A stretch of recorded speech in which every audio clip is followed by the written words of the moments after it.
welcome back to another episode of Fascination Street. Now, Dad is not here, so it is Mum, again.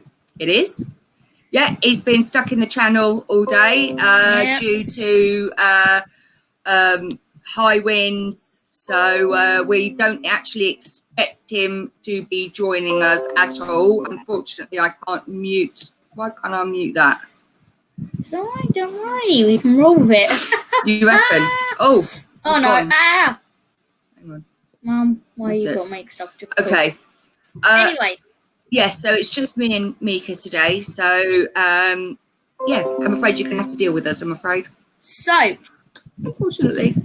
Tonight, we have got Jiggy on from Paranormal Hood. We have. Now, I have a small bio here for him.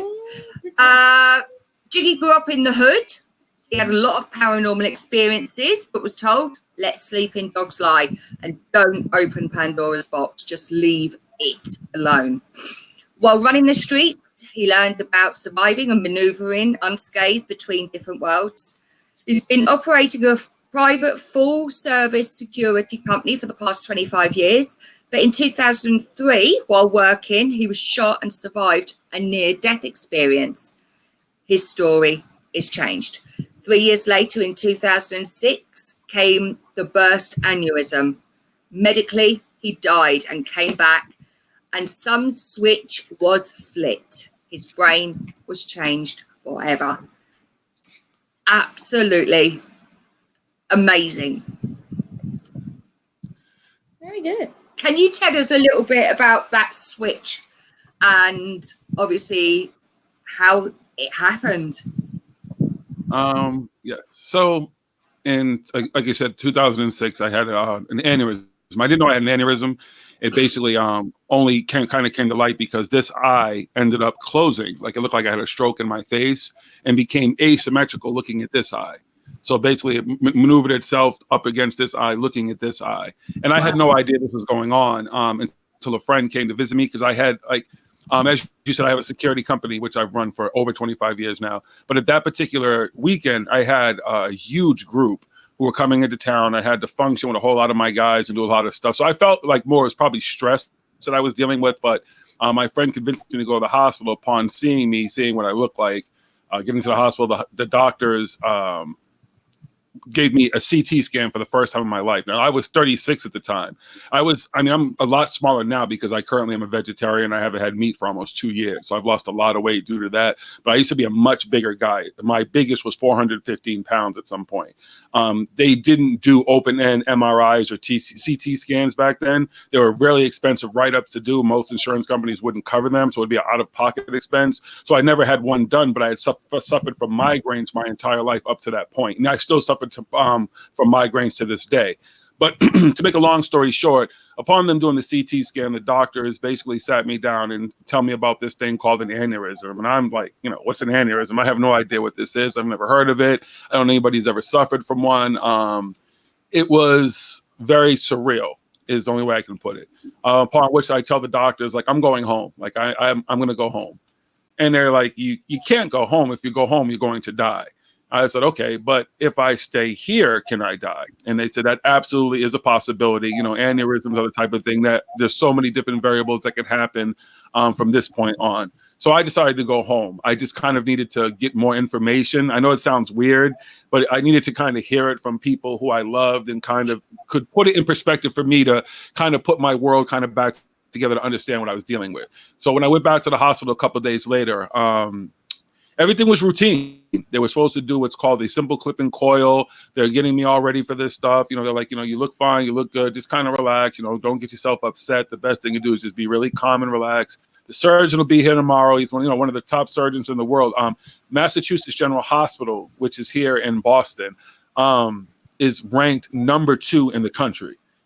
and their trauma, everything about them. They've literally, because you also mentioned I had got shot at work in 2003, they've saved my life a couple of times over. So they have an incredible staff there. So shout out to them too. But Dr. Ogilvy, who was my neurosurgeon, comes in the next morning. They wake me up like 6 o'clock in the morning. He tells me what he's going to do. It's going to be simple. I'll get you in some point during this day. You look fine. It should be simple. I've done, thousands of these things. They're real easy things, and we'll take it from there. Upon him leaving, about 45 minutes or so after he leaves, I feel what feels like someone walked up to my head and put a 12-gauge shotgun to my head and pulled the trigger. And I have been, like I said, I have been shot at work, so I know what being shot feels like. But this was the most intense pain I can't even describe what it felt like. But it left me, in a sense, paralyzed, or more of a sense, I was unable to speak. I was unable to do anything to alert the nurse or any of the hospital staff that I was in distress. But I happened to have the gentleman next to me in the bed next to me was a retired police officer from the Boston Police Department. So he quickly was able to figure out what was going on and call them. The nurses come in and they detached me from, they really didn't have much attached to me because they really wanted to keep me calm. It wasn't medication or anything. They just wanted to keep me in a very calm state. So it was more like a heart monitor, I think, that was attached to me. And he unattached that and they're wheeling me down the corridor. And I get a moment where I can speak, and I simply say to him, when my sister gets here, she's gonna freak out when I'm dead. So you have to make sure you take care of her. He's doing it's like you see in a movie. It sounds kind of I'm not belittling the situation at all, but it sounds funny because the typical things that you would think someone would say at that point is him telling me, no, you're gonna survive. This isn't gonna happen. We're gonna take care of you. In my mind, I know what's gonna happen. From all intents and purposes, everything they've said to me, I was convinced that I was going to die, that I was in the process of dying. So that's the point where after I said that to him, like my lights go out.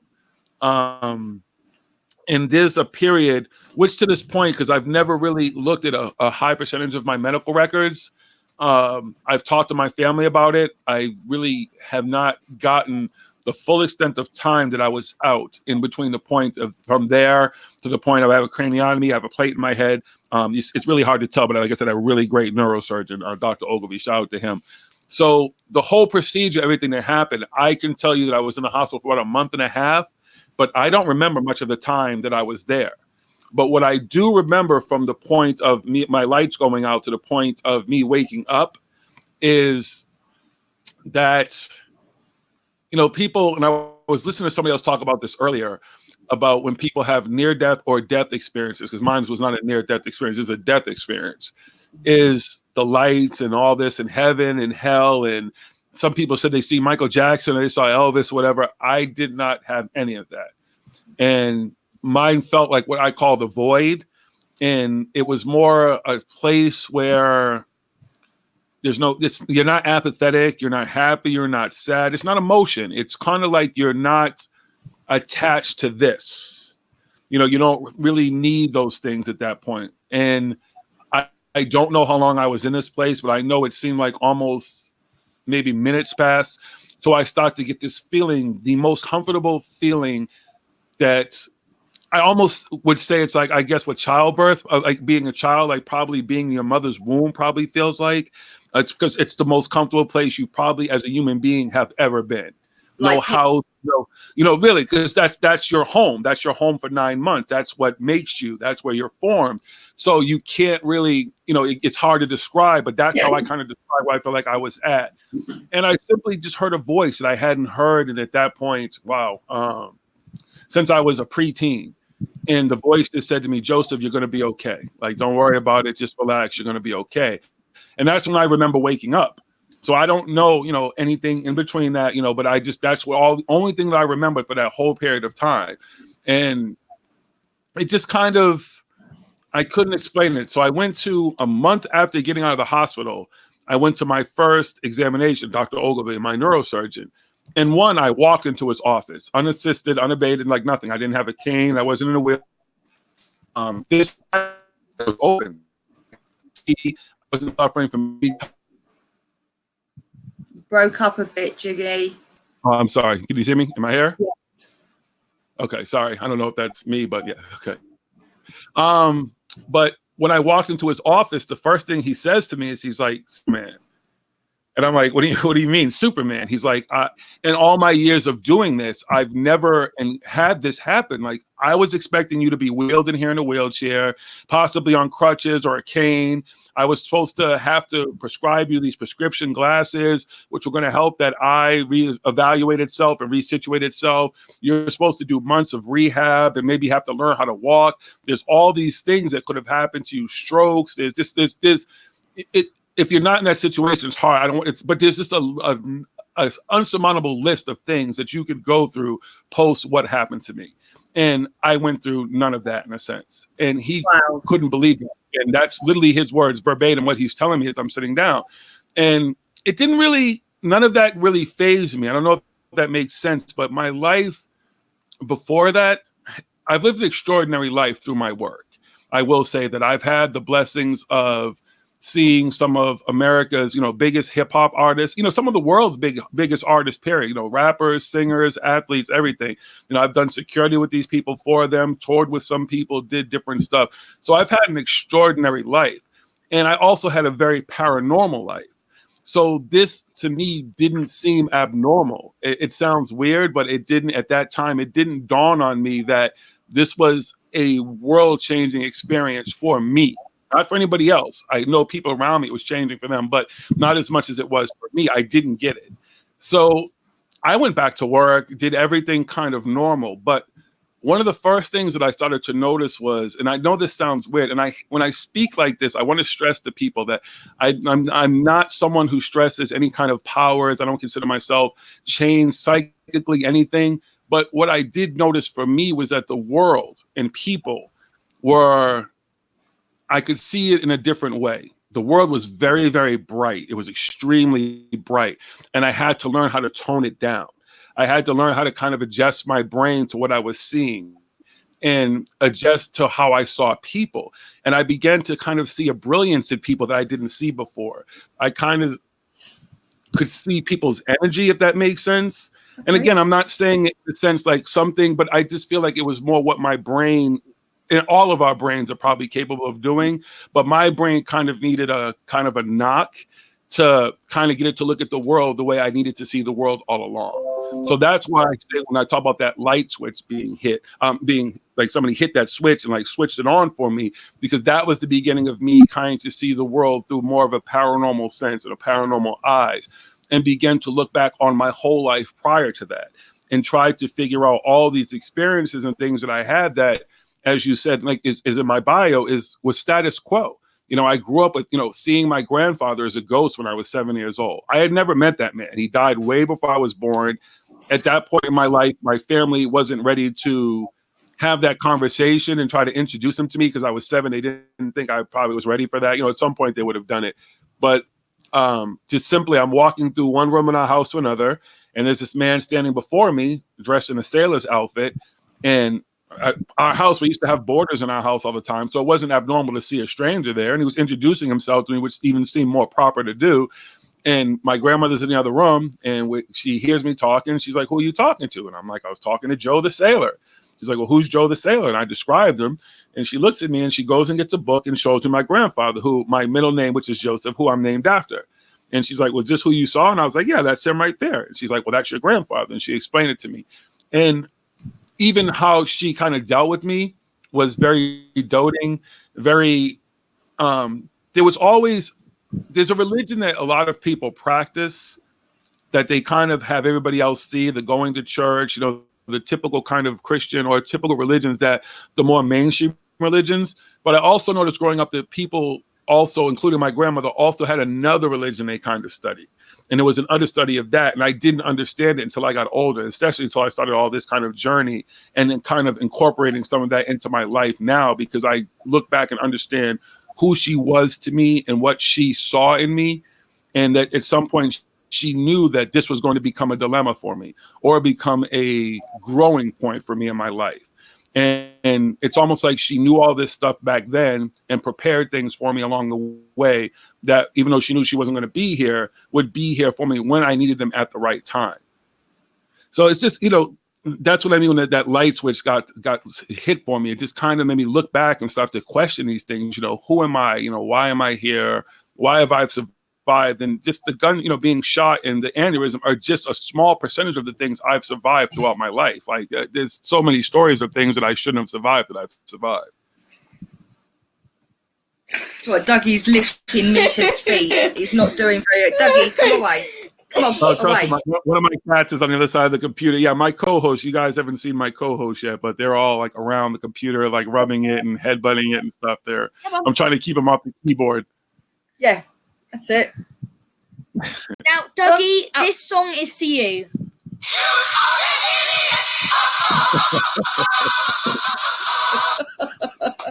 It's worth it. That's awesome. Oh, that's awesome. Influence. Yes, we give our awards. What you like. I'm sorry, I'm trying to be a positive influence. Listen, it's it really. It blows me away that he's a fan. That he actually watches the show and it's part of the family. There's another kid who I don't know if you ever heard me play the drop from Jace, and Jace is, I believe 7 or 8 years old himself. And it's just, it's cool to me because I think that most people stifle children's creativity, their ability to look at this stuff when they're at that age where it's probably most critical and creative and stuff like that. So I applaud you guys for that. And I see, Mika, you live an incredible life, dude. Like you're out there with race cars and everything and stuff like that. And that's awesome that you encourage that stuff, because that's something that the paranormal, I think, is so important, that a lot of us are kind of looking back on those times in our lives where imagine if somebody would have made us look a little bit harder at that stuff, we may have been able to get more information because our brains were much more inept at that time to not be focused on the stuff we as adults have to focus on every day, Yeah, we often do many things as a family, don't we? Yeah, we sit down, we watch a lot of paranormal stuff, I definitely got to say, like ghosts and all of that. I definitely got to think, out of all of this, UFOs, Area 51, and paranormal, that they're probably my bests at the moment.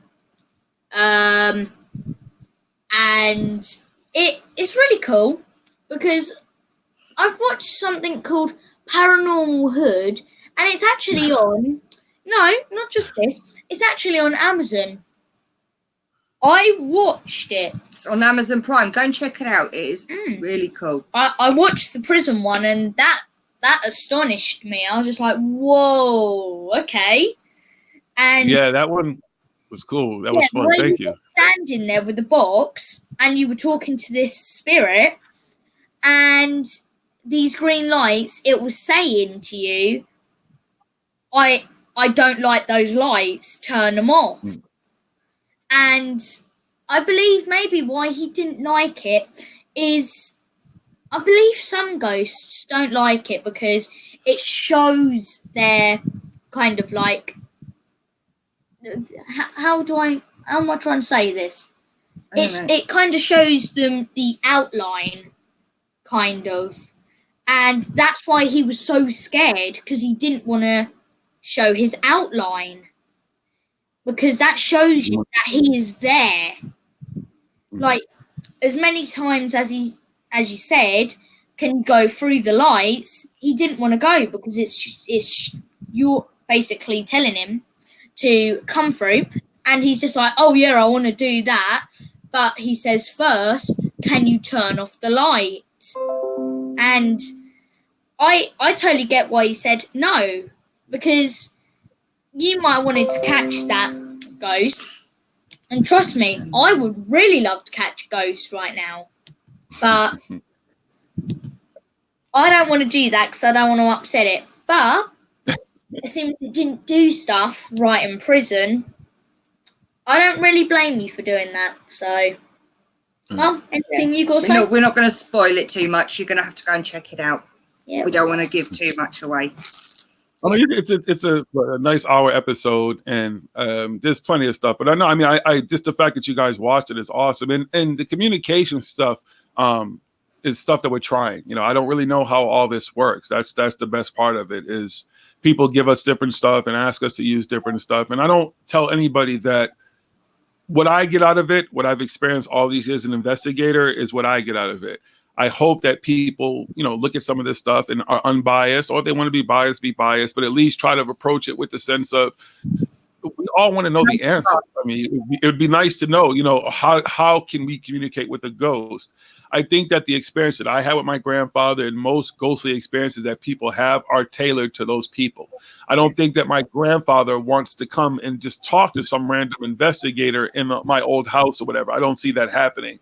I haven't seen it since. So I don't think it's something that's repetitive. How do we find those repetitive situations, where there's a ghost that maybe is the janitor of a place or was the guard of a place or something, who is still on watch or still for some reason focused on cleaning that place or being in that place or whatever it is. That's the stuff that we really look for. I'm not looking for demons. I know that they exist. No one can tell me any different. I don't know how to describe a demon for other people. Again, my encounters, I think, were tailored for me. I don't like to be preachy about that. People love to draw pictures and tell you, well, this is what a demon looks like, or this is what an angel looks like. I believe so many of these experiences that we have, whether it be near-death experiences, whether it be ghostly, whether it even be if someone believes that they've ever encountered an alien and stuff like that, maybe there are aliens out there who only want to encounter certain people for whatever reason. Maybe these people are part of the bloodline from some aliens who see them, whatever. I don't know. Then you have the people who, CW, Mysterious Forces Live, Steve Cambion, and different people are critical of, because a lot of their stories are so far-fetched and unprovable that they're setting the field back. The problem is that there's so many great stories, but these people aren't working hard to try to prove them. If right now, for some reason, I could sit here and tell you guys that I know where there's an alien, or I had an alien encounter, and they gave me something like Bob Lazar with his Element 151, or David Wilcox and all these guys, or Emery Smith, who say that they've gotten they were worked on alien stuff and technology and everything. If I had that information, I would give it to the world, not for financial gain, not to be a rock star, but just because that's changing. It's going to change all of our lives to know that we absolutely are not alone in this universe. So the idea that there are people who would take that stuff and hoard it, even these individuals who claim to be, they're whistleblowers and they want to help disclosure, they're not doing the field any justice without any real tangible information. I think that's the most important part of any kind of investigating, is to really investigate and not just look for what you think is cool and what's easily can be later down the road. Someone can be like, well, you didn't even really investigate, because that's not true. So that's the most important part of all this investigating stuff. I love doing it, but I try to use as many tools as possible from my brain, which is the most, in my instincts, my natural instincts from all my years of work is where I begin. Before I pick up a flashlight, before I pick up any tool of investigating, that is the most important thing I start with, is my senses. How do I feel about these places? Why am I drawn to a certain place or whatever? Why do I not want to go into a place, which I haven't encountered? There's really no fear base with this for me, because I really truly believe this, and I don't want to spoil it for you, Mika, but in my mind, anything that's out there, including at this point aliens, are not worse than human beings. Ghost, any of that type of stuff, I haven't encountered anything yet that's worse than anything that I've encountered in flesh and blood, unfortunately. Yeah, I believe with everything, there's light and dark with everything. And unfortunately, that's the balance of life, humanity, the universe. There's light and dark. And no matter where you go, you're going to get both. So like you say, what you find in humanity, you're going to find in the paranormal, in ufology. It doesn't matter where you are, you're going to get the light and dark. So yeah, I totally agree with that, Jiggy. Yeah, there is the light and dark, and no matter where you go, you're not going to get anything different. No, nothing. We have to begin to look at ourselves first before we attribute everything else and anything else to what we won. Not even just because we love to talk about the bad, but also even the good stuff and the stuff that we are capable of doing. We're extremely intelligent. Human beings are awesome and extremely incredibly we want to attribute everything that we've done, from possibly we did the pyramids to whatever, just things that, an alien did this, alien did that. Why is it not possible that human beings were capable of doing stuff with less? I know we have all these great computers and big construction equipment and big planes and big bombs and everything. And these people couldn't possibly have had that, but maybe they didn't need all this type of stuff. They didn't need to build all this stuff to just, they sat down and used what we were given in our own brains, our own intelligence, and got together, were smarter. They had a lot more time on their hands to do that because they weren't consumed with what we're consumed with right now either. So they probably spent less time doing that stuff, but were able to put it together quickly and let's do this. Why not do this? We can do this. Let's go build a pyramid. Let's go build the Sphinx. Let's go build whatever. Let's build this stuff all around the world. And while they were traveling, oh, well, look what these guys did over here. Well, heck, we can do something like that over here. Let's do it bigger. Let's do it better. You know, that's kind of how the human mind works anyway. So I just, that's the other thing too, is that, you know, ghosts and everything, yeah, they're probably out there, but also, you know, don't attribute everything that's bad to some demon or some jinn or some ghost or whatever. You know, human beings need to take responsibility for what we do that is both good and bad. But that needs to be a big part of the investigating too. What's the human aspect of all this stuff that we already know is the human aspect and stuff? We can say, okay, that's the human aspect. Let's take that away. Now, what else possibly is in there? Absolutely. Absolutely. Where would you like to investigate? Somewhere that you've got your heart set on that you would love to go and investigate? Antarctica. Really? Honestly. Yes. After all these years of investigating and hearing the flat earth theory, Admiral Byrd's hole out there in Antarctica, the supposed military quarantine zone with the multi country forest that stops you from finding this wall and all this type of stuff. It's one of those places that is so talked about right now, from everybody from Linda Moulton Howe with Spartan 1 and Spartan 2 to Emery Smith and Dave Wilcox, all these main players and stuff, to athletes, you know, who say, you know, from Kyrie Irving to Shaq and stuff, who are saying that the earth is flat and that that's where the proof lies. Well, one, we've watched expeditions of people who've actually walked across by themselves, you know, day by day, the slow trek in the snow and this inclement weather, this cold weather, through parts of Antarctica. So you know it can be done. People also climb the mountains and stuff there, which are supposedly pyramids in Antarctica. So I think that would be a great place to go, just to kind of put a lot of that stuff to bed. And these, if you hear anybody talk about it, a lot of these celebrities in this field right now who talk so much about Antarctica make it sound like it's a place that you can't go, that it's not affordable, like, you know, it's so expensive. It's not. And you can go there. So that would be the place that I think that's the ultimate investigating right now, is that somebody put their money where their mouth is and go to Antarctica. And I would, if I had the money, trust me, I'd already have gone. Wow, that is an answer I wasn't expecting. I was expecting a haunted house of somewhere that you've never been to, but Antarctica, well, that is an answer I wasn't. So where would you like to investigate? Anywhere you want to investigate? Oh, wow. Oh, that's a hard one. I know where I would investigate. Go on, tell me. I'd actually investigate Dover Castle. You'd like to go up there with the spirit equipment, would you? Exactly, but one advice: if you go up there with walkie-talkies, don't use them, because you connect with the other walkie-talkies. Found that out, didn't you? Yes, we found that out. So, as I went to go and, you know, text Dad, I hear this. Oh yeah, mate, just put it down there. I was just like, Dad, you talking to someone? No, put it down there. It was so scary, because I was just like, someone's gone into our system. And then I go back to Dad, just like saying to Dad, hey, something's wrong with my walkie-talkie. And he says, yeah, mine too. And then it was it was like a couple of weeks later, we go back up there and we realise it's the guys on the walkie-talkies. Of course, we weren't looking at their belts because there was a walkie-talkie on there. So we really should have looked first. But maybe doing a paranormal investigation, you'd do it at night time anyway. So there wouldn't be anyone there. If you think about it, they have actually got a thing up now where you can stay in the castle for 24 hours. Wow. And you can stay there for only £72 each person. Not bad. How much is that in American US dollars? Like $100 US or something? It's usually double. Is it double? It's half double. it. Yeah, half it again. So what, about 150? 150? Yeah, 150.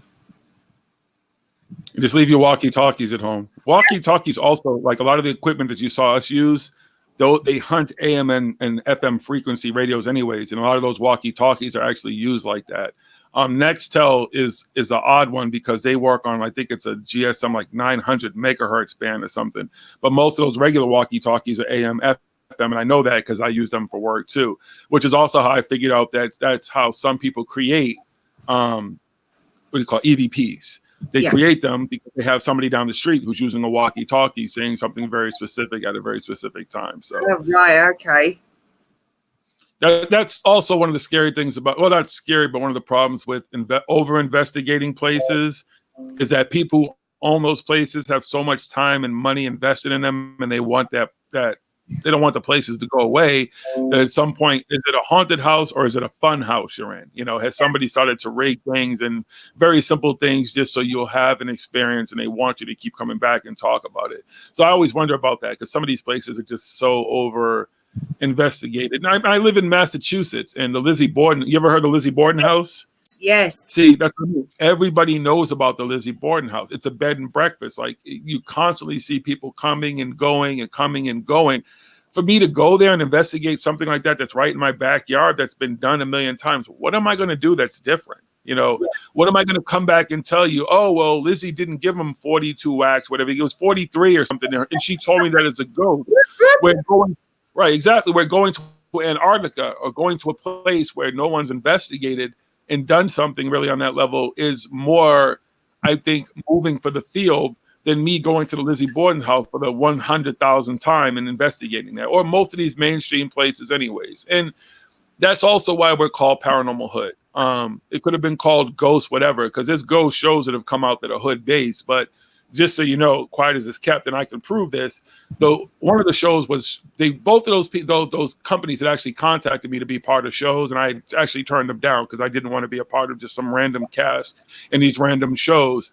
So when I started Paranormal Hood and I called it Paranormal Hood, it's because the hood for me represents everything. Everybody lives in a hood. It's derived from the word neighborhood. We all live in a neighborhood, and all those neighborhoods have different things about them that could be paranormal, could be ghostly, but beyond that, you know, Bigfoot, UFOs, cryptozoology, ufology. The word paranormal circumference is more than just ghosts. That's what usually sparks first. Your first thing when you hear paranormal is ghost, ghost, ghost, ghost. But you start to go down that rabbit hole and you realize there's so much more to it, which pretty much is our world. Our whole world is paranormal. There's nothing normal about any of this, how we live, how we function at all. So that's what paranormal means. Because some people get really offended by the name. You know, like we've been called ghetto. We've been called a lot of things that people don't understand. And I'm like, that's fine because you haven't taken the time to listen to us. Yeah, we can be profane sometimes. The way we live stream and stuff is a little bit different than most, but we're comfortable. We're in our space, and we also allow free speech for anybody. Like, we don't really censor anybody. It's not about censorship because I believe everybody has something to say, something to add to it. But when you come and you're racist or sexist or homophobic or misogynist, we're not going to tolerate that. That's unnecessary. Yeah. But we can have conversations where if you want to swear at me, you can swear at me. That doesn't offend me, you know, but come at me with something that's worth talking about and we can have a conversation. You know, but that's what Paranormal Hood is. You know, I always like to stress that to people because some people are so turned off by the name, and we're really extremely inclusive in a world, and especially in a paranormal world, that is not. It is not. It's sold as that, but it's really not. So we are definitely that. So I just don't ever want anybody to be fooled by the name of what we do. You know, we're really some cool people who just really enjoy what we do. We've been doing it for over 6 years. And it's grown and it's changed, but this is what we've always wanted it to be. And just try to be real about this and bring some real stuff, including real investigation to the table. Okay, so how did Paranormal Hood come about? So Coast to Coast AM, I was doing bodyguard work. I actually just beginning literally the first day of some tour work. And I had just dropped my clients off. It was here in Mass. So I was going to leave from here, but I decided to go home first, get my stuff and everything, and would meet the group in the morning. And I walk into this gas station in the middle of the night.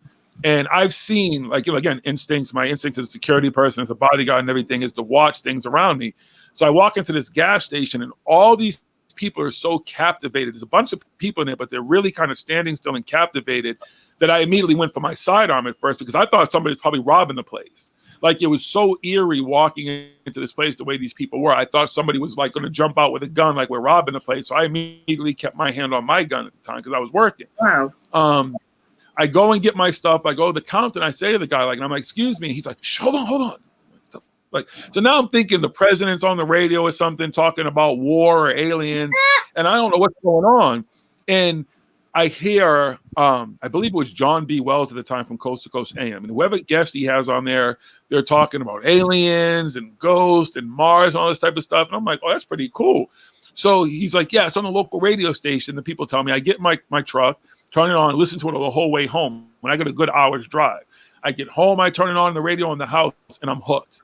And what it was Coast to Coast AM made me realize that all those experiences I had up to that point, that there was a community of people just like me who have had experiences, who could validate some of this stuff, who could give me a place to go and listen, possibly at some point talk, and be able to get with these people, to be able to congregate with these people and figure some of this stuff out that happened to me. So, I mean, I was a Coast to Coast AM addict. I became a member, listened to the archives, was listening every day. And this stuff here it came on, literally the live show was 1 a.m. to 5 a.m. every day. And I'm a night owl because that's always been my work anyway. So I was listening to that when I was getting out of work or whatever and stuff. As soon as I got home, I was listening to that show. And it just really made me realize that, okay, now here I can find a place and talk to these people. But what I began to do was reach out to a lot of people, including the people in Coast to Coast, some of their guests, Dr. Eben Alexander, who was he's a scientist who went to MIT, went to Harvard. Like, this is a really extremely intelligent man who's had near-death experiences. He's had multiple ones. And all these different people. But what I found was no one was responding to me, to be honest with you. They didn't really seem like they wanted to talk to me or hear what I had to say. But yet I would listen to all these people go on these radio shows and claim to be this and claim to be that and have these experiences. It's like, okay, fine.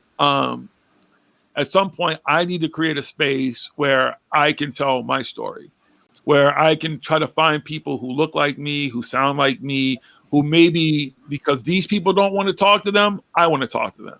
If they're going to reject them, these are the people I want to talk to.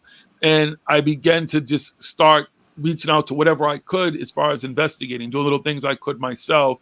And I got lucky. I went to a mixer one time here in Boston, and this incredibly talented young writer put me on the cover of a major magazine here in Massachusetts. So they put me on the cover of this magazine and wrote this incredible story about my life and why I started Paranormal Hood. And I mean, possibly 1 million plus people here in our area saw that. So I began to start to get more interviews and different things and radio shows reaching out to me. And I did a radio show with Nick Roth from Ghost Adventures as a guest. And he happened to live in Massachusetts. So he said, why don't you come down to my gym sometime and let's talk? Like, I love your story. I love what's going on with you. And at that point, he just really became an advocate for who we are and what we were doing, and incredible help in all this. And like I said, I've been offered a lot of different things in different shows, different projects and stuff. But one, because of the way we talk, because of the stuff we do, you do know we smoke and everything live and stuff. I didn't want anything on mainstream television that was going to not allow us to be who we are. Mm-hmm. I think that's one of the most important things. As much as I love Coast to Coast AM, Jimmy Church, and all these different radio shows and stuff that deal with the paranormal, I find that they censor people. And they don't really have a choice. Coast to Coast, in a way, doesn't really have a choice but to censor you because they're a terrestrial radio show. But when you're doing these podcasts and you're doing these fringe stuff that allow you to be able to talk and be who you are, you should be talking to everybody. There's a segment of society that you're not taking any credible evidence from that could be some of the missing pieces to what you're looking for. How do you know somebody in the hood hasn't seen Bigfoot? It might sound weird. I'm from the city of Boston, which is a major city in this country. Tall buildings and everything, very congested, cars everywhere. But how do you know that Bigfoot isn't around there? Bigfoot has actually been seen in the Bridgewater Triangle, which is where our very first episode on Amazon Prime takes place. So a lot of those things have happened. The first UFO sighting in America was here in Boston. at the Old Muddy River, which is now called the Charles River. Most people don't know that. When you have the abduction case of Benny and Barney Hill, that's New Hampshire. That's New England, which is part of what we are, which is the state right above us. So there's many firsts that have happened here in Massachusetts alone. This is also from a perspective of America, where our current incarnation of society began. The Pilgrims landed in Plymouth, Massachusetts, which is Plymouth Rock. And trust me, if you've ever seen it, I don't think you have, but it's very underwhelming. Like, you expect to go see this big, huge rock. It's not. It's nothing very. It's just like, wow, they landed there. Okay, whatever. And they didn't even land there. But America, as it currently stands, began here. So there's a huge, huge history and wealth of history of paranormal that's began. The Salem witch trials, Salem, Massachusetts is here, which, just so you know, too, if you ever come here, I'll take you folks to the place where the witches were actually hung and all this stuff really happened. It didn't happen in Salem. That's a misnomer. There's a lot of, it's just one of those towns. So they're like, hey, it's working. Tourism is great. Let's stick with it. But it was actually a fishing and whaling city. So there's a lot of stuff attached to stuff that's not true. But like I said, that was about Paranormal Hood. Was starting it here because it's such a great place for the paranormal, for everything you could think of. But finding people who normally, like myself, if I didn't have that light switch hit, if I didn't have such an life-changing experience, would never, ever have talked about it. No. You would have talked to me about ghosts, and I just, not that I was scared, but it just didn't, it seemed normal to me. It didn't seem like anything that was worth talking about with people who weren't really going to probably take it seriously anyways. Okay, that's fair enough. Yeah. So how did you and Smoking get together, Smoking? All right. Well, because you do know he smoked, but I got to tell this story. I'm sorry, Mika, but so his name obviously is Smoking, and he was kind of like a myth to me. I kept hearing about this guy who, you know, was just like smoking, he's an incredible smoker when it came to marijuana, I think, blah, blah, blah. And I just heard about him for months. And finally we all met, because we all have mutual friends, and met at a party and stuff, and we smoked and everything. But we all got to talk.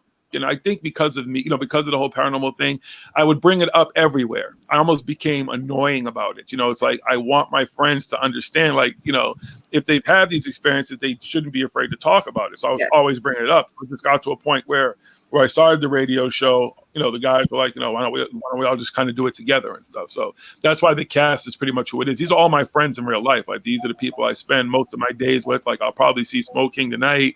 You know, it's a Saturday night, so we'll probably have a fire and stuff like that. Like, these are the people I spend my time with.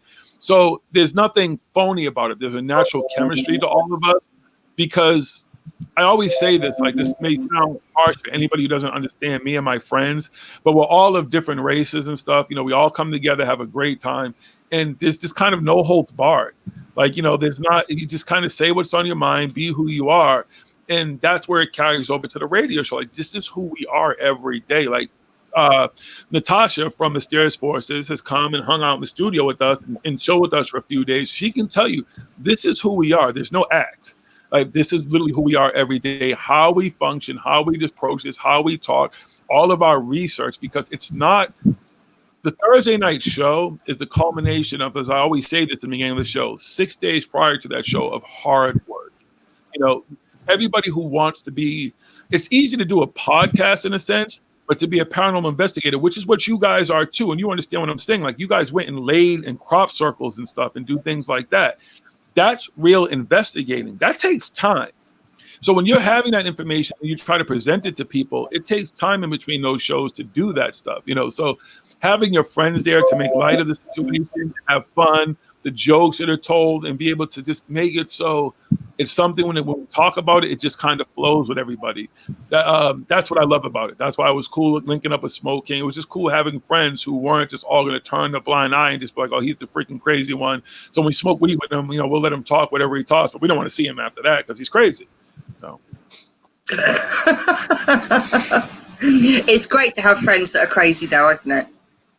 Oh, absolutely. Absolutely. Most of the time. At least you can talk. No. Say, I've got a couple of crazy friends. One's upstairs. You might be the crazy. You might be the crazy friend. Oh, well. You look behind. Yeah, we're all crazy, aren't we? Well, I've got two crazy friends that live with me, and then one just like the craziest of all. And that is Dougie, the craziest of all. He is just nuts. The dog. I don't even know where he's gone. Dun dun dun dun. The dog. I know my cats have been good. I'm surprised. Yeah, after Dougie decided to lick Mika's feet, he's disappeared. So where he's gone to, I don't know. He normally goes downstairs to his bed. So it's quite At nice. the moment, he doesn't feel too well, does he? Oh, he's all right. He's all right. He's all better now. He's better. Yeah.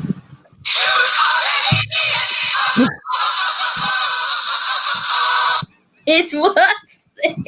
Now, you know what else you have to do for me, Mika? You're gonna have to make a drop for the show for me. I can play Wait, what? A what? Drop? a What do you drop. mean?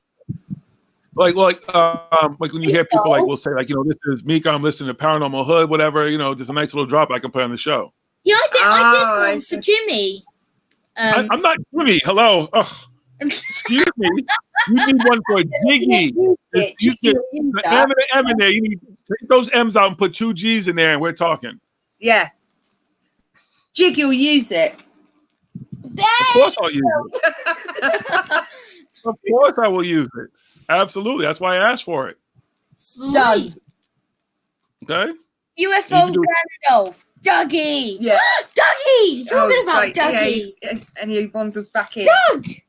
Oh, they're all in the chat. I can't see the chat. So whoever's in it, they're in the chat. Tell them I said hello to everybody. Up next to the screen. No, I see. Mine says private chat, so I don't know what I'm doing over here. So I don't want to touch anything. But yeah, I don't see. I don't see anything. It says, We're trying, guys. This is actually something that I've never used before, but it's actually, as far as I'm aware, it is streaming to YouTube. I hope. as long as it's working, it's working. Just tell everybody I said hello. Thank you for tuning in. We've got a few questions from the chat room. Okay.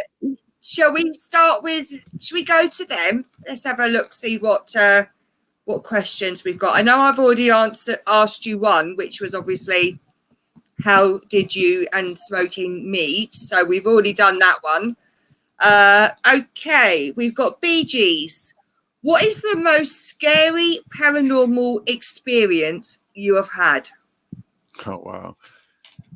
See, that's funny because I've rarely told this story, and I actually did last year on Halloween. I was in Orlando with a client doing some work there, and some people who came to one of his gatherings asked me to tell this story. So I lived in an area called Brockton, Massachusetts. To this day, it's outside of the city, but it's hard to explain without saying anything bad about the city, because like any other city, it's a beautiful city, but it's crime, but it's a very angry place. I've worked there and stuff prior to being there. I went out there and filmed one time, but when I was a kid, we lived in a house there that's no longer there. The house actually burned down. I went down there, past there in the last 4 years to try to find the exact area. When I talk about demons, when I talk about anything that's evil other than human beings, I will say from a paranormal aspect that house was the scariest place I've ever lived, been in. I don't have much good memories of that house. I remember a lot of paranormal stuff going on there. But upon that too, I don't have a lot of memories of the house either. And I think that my brain kind of as a fail-safe shut off a lot of the stuff that went on there. I've had conversations in the past few years with my parents, and oddly with my father, who doesn't speak a lot about stuff like that. He just doesn't really talk about it. He knows what I do and everything, but he's been in Vietnam. He's seen some things in his life. He doesn't really talk about it. But one of the things that he had mentioned to me was that house. He's like, it's funny to me that you do this stuff, because I remember living in that house and just how bad that house was. And this is something we all remember. Like even one of the windows on this, because my father bought the house. My parents bought the house cheap, really cheap. And the house is a beautiful house. It had an adjacent apartment property and everything to it that we owned, and a ton of land behind it, which included like a brook that had an old ship that at some point there must have been a lot more water in the area, because there was like an old small boat that literally was in our backyard that was in that water that you couldn't move it or do anything with it, but it was kind of just what's the word I'm looking for? Stuck there, shipwrecked there in a sense. Okay. But the property, there was this, even talking to my sister, because it's a really long story, and I have to one day just kind of put the whole story out there. But even talking to my sister, she remembers having some paranormal experiences and stuff there too. But one of the things was there was this like face that looked like a demon in the second floor window, and we all saw it. Like it literally looked like a demon's face in the window. And my father kept trying to watch that, look out that face out the window. It would not come out the window. And my sister would do really weird things with me. Like she literally tried to flush me on the toilet. She would feed me food. Like she had a Holly Hobby baking oven. I don't know if you know what that is, but they used to have these little ovens for little girls and kids that you could bake small cakes and snacks and stuff in. And she would bake cakes and snacks, but put like ammonia in them and put bleach and stuff in them and try to kill me. And I never knew why. I'm sorry? Isn't that just normal sibling stuff? Well, that's what I mean. It seems like, my sister, because we kind of had that love-hate relationship most of our lives, where she's my, one of my best friends now, but back then I couldn't stand my sister and she couldn't stand me. But so my father and I went on a road trip a few years ago, and he literally said to me that one day on the way home from my grandmother's house, they asked my sister, like, why are you so mean to your brother? Like, why do you keep trying to harm him? And she told them that somebody in the house keeps telling her to kill her little brother.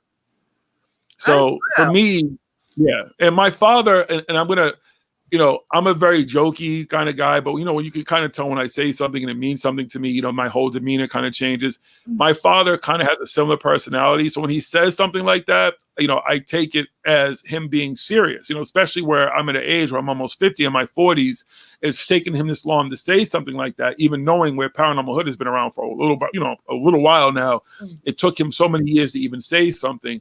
That I believe it, because it does really kind of align with everything that was going on in that house. So for me, that house represented the epitome of evil for me. Mm-hmm. And again, I know what human beings and stuff are capable of. I always stress that to me, there's nothing more evil than human beings, because that house didn't kill me. That house hasn't shot me. That house hasn't stabbed me, or any other things that have happened to me at work and stuff. But for me, as far as a paranormal standpoint, that place was definitely the most evil thing. And that's why I believe where my first belief of demons and other outworldly or otherworldly or dimensional things are capable of happening. Mm-hmm. Well, that's rather odd. Seeing a demon in a window. Was it paint, or was it like a mask? Was it something like that? No, it was more almost like you would see, like, morning dew in a window, like, like the fog or whatever, like a mist of a window, like when you would take your hand on a window and draw, but it almost looked, but you couldn't get it out of the window. So it wasn't temperature related or anything. This was like almost imprinted in the window for some reason. And it wasn't like somebody took paint and painted a great looking demon on this thing. It wasn't paint. It wasn't anything like that. It was just something that kind of would appear in that window, and you couldn't explain why it would appear in the window. And that time too, at that point, nobody was living upstairs. And my father, we knew my father's work schedule. You would hear somebody walking around on that second floor and entering that apartment. We would know if somebody was in there and stuff like that. So yeah, well, that's also a bit odd as well. That is amazing. The fact that also, you hear walking and there's no one there. Yeah, those things, I've encountered that in a couple of my different houses. People walking and they're not there, and things that would happen in the house. But a lot of it, see, the thing about the other houses and the other paranormal experience, those stuff didn't scare me. Like the house that I spent most of my time in growing up, nobody liked the basement, where we found extra rooms in the basement. There were Ouija boards. Whoever owned the house before my grandmother, when she bought it, that person was into black magic and more of because I don't say black magic as in black magic is always bad. I think with anything, it's the practitioner. But this person wasn't practicing anything good. They were trying to summon demons or evil things and trying to empower themselves through evil spirituality and stuff, and evil content and evil beings possibly. So that was known, but the house never really fazed me. It just, nothing about it scared me. The power would go out in the summer sometime, and I'd walk down to the basement to have to hit the switch, and people are like, how do you do that without blinking, without thinking twice? But it's my home. It doesn't scare me. That home never scared me, just anything about it, but it scared a lot of the people. That is amazing. Now, Ouija boards, never use them. They are they're dangerous, and they can summon stuff. Maybe something had been left behind as a residue from what that's what I was thinking. did you find Ouija boards in the basement or in a room?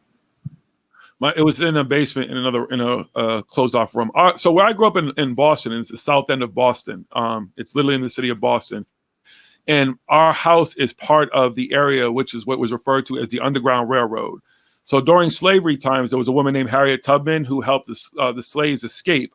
The Harriet Tubman house in the city of Boston, which was the house point in Boston where she actually brought slaves, is the next block over from where I grew up.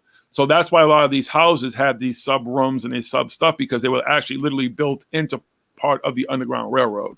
So it made sense that some of that stuff would be, you'd find extra rooms and stuff in these basements. Even to this day, a lot of those people don't know the history who moved into that area and bought a lot of those houses, don't know the history of what that area is actually built on. So it's funny to me that people wouldn't even realize they have these extra rooms in their basement and stuff. So you never know. There could be Civil War stuff.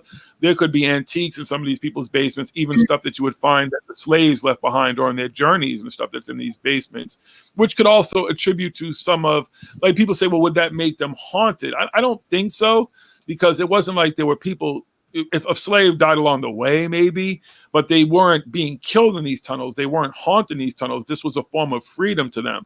I would hope, the only thing I would hope, that like a poor slave who was in that tunnel didn't die in that tunnel and is still in that tunnel, possibly as a spirit trying to find their way out of it. That might make sense for a haunting. I would hope that wouldn't happen. It would kind of hurt my heart that you'd be stuck for eternity as a spirit trying to find your way out of something like that, never finding the freedom that you so justly deserve and should have. So things like that. But yeah, houses, different places I live. My life has just been so paranormal, but that's what made it cool. I mean, that's what makes it cool to where I am now. Without those things, without any of it, I wouldn't be having these conversations. There wouldn't be a Jiggy the way that Jiggy is. There'd be a Jiggy, but he'd still be the bodyguard, nightclubbing, traveling, partying, hanging out with celebrities and doing my work type of Jiggy. That, the brain surgery, not even the being shot didn't really change me. If anything, it made me madder. It gave me a perspective. Like I said, I saw the evils of human beings, that human beings are willing to kill you for stupid things, for nothing, pretty much. Where the brain surgery gave me such a better aspect of a near-death experience, of coming from the other side of such a traumatic experience and being able to question this world, but live in it the way I live in it. And I joke, and I say this all the time, that there's a possibility that I'm still like in a coma or something in the hospital, and that this is my brain just working all this out. My family have told me, especially my sister, who I told you is the closest person in the world to me, insisted times, and she was in our chat and on the show a couple weeks ago when I was talking about this, that she swears that I'm me, but I'm not Jiggy from this universe, that I'm her brother from a slightly different universe where things are just a little bit different. And there are some things about me that are different than who I was prior to that. So there's also a possibility that I'm dead, and that this is what death is, that because we're all interconnected and interacted anyways, that our lives just kind of go on, and that we all just become players in the theater of somebody else's mind. Possibly. Possibly. Yeah, a bit far-fetched for you, isn't it? Can I ask, do you have any side effects from from what happened? Is there any lasting effects that you have, obviously, apart from being more open to the paranormal world? Are you okay? Yeah, I mean, there's nothing that that was the weirdest thing about it, was my recovery. I didn't do any of the typical therapy, anything that you would need, from speech to walking to anything. I've pretty much been myself. I still suffer from migraine headaches, things like that. But there's some memory in it that's foggy, and that could be attributed again to too. I might be Jiggy from the other universe. That's a possibility why some things don't add up. But other than that, no. I mean, they're just things. I'm getting older. I'm 49 years old. So the trauma from my leg more so than my brain. I have metal and stuff in my leg and stuff. My equilibrium sometimes isn't the same, just because my leg, sometimes I can't feel from my knee down on my right leg. I have no feeling in my shin and stuff at all. So sometimes just walking, that might affect me. But from the brain stuff, not at all. Like I am who I am. If anything, I say this, that before then, I felt more psychic in a sense. Like most people who feel psychic or empathic and stuff where now on the other side of it, I understand what empathy is and being an empath is, and that we're all empaths, and that you just have to learn how to control your energy, how to control that stuff. Mm-hmm. So what I had to learn to do was just how to control, like I said, that light, the fog and stuff, learn how to control how I see people, how I saw the world. Psychedelics helped me do that. I'm sorry to have to mention I'm Mika here, but it was a very important part of also me getting a better understanding of who I am and be able to control certain things and seeing things for what they are. So the best effect of it was just that light switch. There's no ill effects from it. It was the best effect of it is that I am here now, who I am, and able to have this conversation and talk and be alive, and just be able every day as I get up and look around this world, like, feel how blessed I am to still be a part of it. Yeah. Wow. That's amazing. That's really cool. Yeah. So, seeing as you lived in that house for many years with the Ouija boards and all of that, did anyone in your house ever really play with them? Anyone got them really out of the boxes, or did anyone not touch them? So what I found out, which is why I don't mess with Ouija boards, was my sister and her friend or a friend or two was playing with them. And based on her experience and what she's told me, I've touched a Ouija board. But one thing that I've been told from various people, over the years of research, even recently I was in New Orleans and there was a psychic who had told the group of us who was there that you shouldn't ever use a secondhand Ouija board. Like you shouldn't buy nor use nor keep a secondhand Ouija board. If anything, if you want to do with a Ouija board, you should buy one, kind of organically that's your own. And I'm going to say something about Ouija boards. And I don't find a Ouija board to be different than the ghost boxes I use. I don't find it to be any different than someone who uses a pendulum, than anybody who uses dowsing rods, than anybody who uses any kind of tool for the paranormal. I think the most important thing to understand, or this is my belief, so I'm just going to tell you my belief on this, is that your intent is the most important thing. You can't see it, but am I going the wrong way? Yeah, this way. Okay. I'll give you guys a glimpse of something. So that is my altar over there. Yeah. So I take a lot of precautions in my spiritual, in my daily life, in my growth as a human being. So I think that your intent is what's most important, first of all. You'll never, ever at least see Jiggy in an investigation, anywhere you see anything we post, running around talking about, Damon, come slap me, come hit me, come, things like that. I'm not an antagonist, for I believe in life to respect other people. I wouldn't walk down the street and go say to somebody, come slap me, come hit me, come scratch me, and antagonize somebody and bait them on. So I also show the same respect in death. Mm-hmm. And I think that that's very important. So when it comes to a Ouija board, why I don't mess with Ouija boards is because what I was told. I take my sister's word to heart. I prefer experience. I don't think at the time my sister had any will and intent, but I think as a young teenager, they probably said some stuff that they shouldn't have said and possibly did something they shouldn't have done. I think the best way to avoid, who really wants to see a demon? I know there's some people out there like, man, that'd be really cool. I don't know about y'all, but I really don't want to encounter anything evil. I don't want to open up anything evil doors, anything that I can't shut. I don't want my life to ever become some bad movie that we've all seen 100 times over. Like, oh, if they hadn't done that, the world would still be here. We'd all still be cool. It's their fault. I don't want to be that guy. That's not my intent. So I don't mean to get off topic. I know you asked about the Ouija board, but because we have talked about a Ouija board twice, and I just want to make sure that people understand, especially where I come from when it comes to anything that has to do with communicating with the paranormal, that it's your intent. It's what you're doing. It's what you put out there, your energy, how you keep yourself when you're not investigating, how you're doing in your daily life. It doesn't make sense it'd be like a cop who wears his body armor when he's off duty, but not when he's on duty. You know what I mean? You want to always protect yourself. The most important time is obviously to protect yourself when you're on duty, but there's a time when you're off duty, you may need to wear some body armor too. And I'm talking about more of a spiritual sense that you need to constantly be working on that type of stuff too. It may not work for everybody. I don't know if they pray, whoever they pray to, light candles, whatever they do, but do something. Don't just go out there all willy-nilly thinking you're going to dance with the devil and possibly not have any kind of ill effect about it. Agreed. Totally agree. Okay. Are we going on to the questions now? We are. We're carrying on with the questions. Oh, yeah. John's asked, when does the second episode drop on Prime? and others, if you know. Now, we know that the second episode, obviously, which is the prison, is actually on Prime in the UK.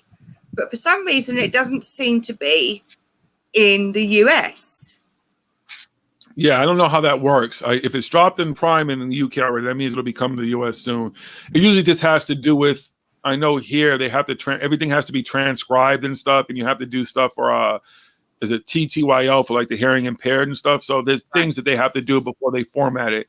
And there's some translation of stuff that we say too. So that stuff has to be done, but it should be dropping soon. There was just another episode we filmed in New Orleans, which you guys should be seeing soon. That probably won't come out till around Halloween, but we just we don't film like normal people where everybody tries to rush their episodes and they want to have a full season of 6 episodes that's already out there in a row. We all have lives. We do a lot, plus the podcast and other stuff that we do weekly. So it's hard to just go out there and just film a whole year's worth of episodes. At some point, we'll probably do that. But right now, it's just about the research and trying to find new places. Like the jail, we got lucky with. The jail was a complete lucky thing that no one had ever investigated. There really hadn't been anybody in there. A couple of people got in there and spray painted or whatever, but it really was untouched. So it was cool to get that. And that's the type of stuff we look for. So we look for places, too, that really haven't been done yet. That might be something off the beaten track, something that hasn't been done 1,000 over and beaten to death. And something that's going to be worth your time doing, too. People love to point out anything that looks scary, but you just go investigate that, man. Why? Because nobody lives there? Like, because it's old? That's not necessarily mean, that there's going to be ghosts there. There's a million places where ghosts can be or anything. So trying to find all different stuff to do too.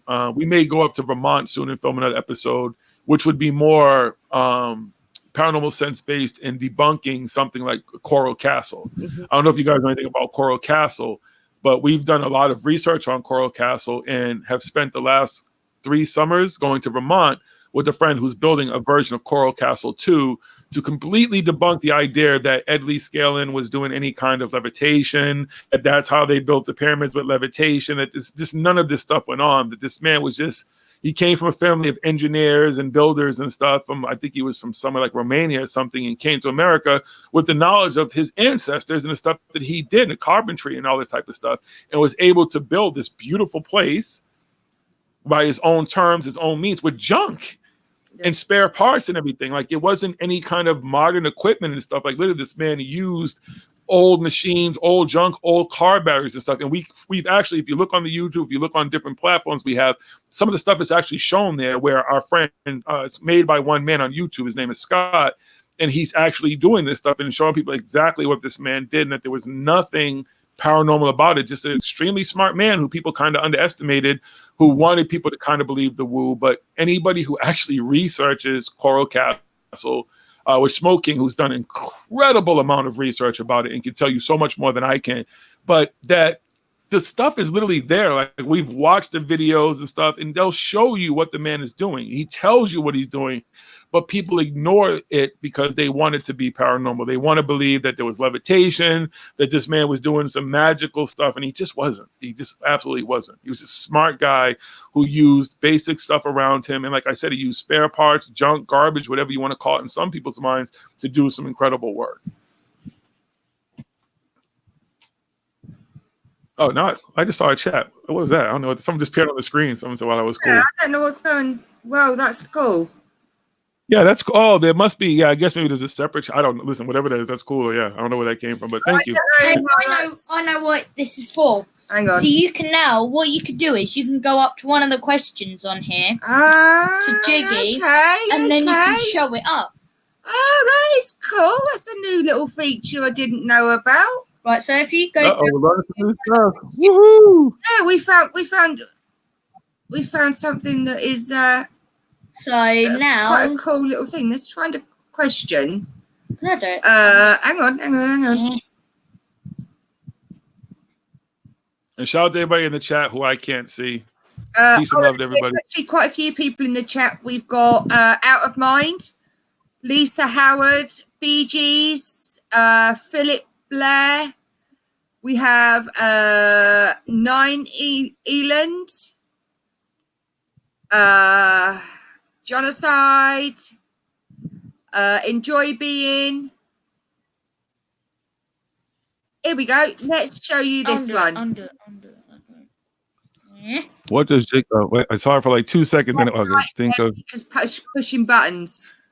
Are you talking about the I think you talk about the Mandela effect, possibly, Genocide. I hope I'm all right. So if you talk about the Mandela effect, we've actually did some shows on it because even from my own memory, there are things like the Bernstein Bears, the whole Star Wars, the Kazam movie that was actually with what's his name, Sinbad.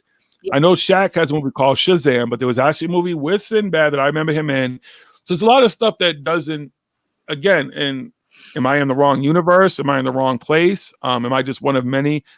With that, some people like to attribute it to time travel, that there's possibly people time traveling that's affecting our stuff like that, those little things that they could affect it. If you ever saw a movie called Hot Tub Time Machine, basically Lou, he went and made like Google and stuff like that. So that, he did stuff for personal gain. So maybe there's somebody who's a time traveler who somehow changes little things in history and those little algorithms change and put something in their favor. I don't know if that's possible. Or is it possible on a more micro level that it's just the way our universe is changing and that maybe the veil is becoming thinner between possibly the other version or other dimensions that we all kind of inhabit but don't necessarily see, and that sometimes those effects kind of trickle over into ours where something could just be slightly different, like the maker of something like Sex in the City is now changed to Sex and the City and things like that. I just remember it differently.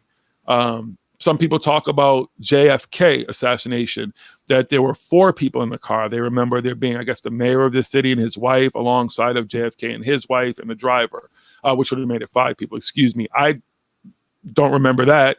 That's a possibility. Again, that was a long time ago, even in my memory. So that's something that's a little bit older. But more of the recent stuff, I can't explain it. We've done shows on it. There's just really no explanation, but it does exist. It doesn't make sense that a segment of society could remember something, but another segment of society see it different.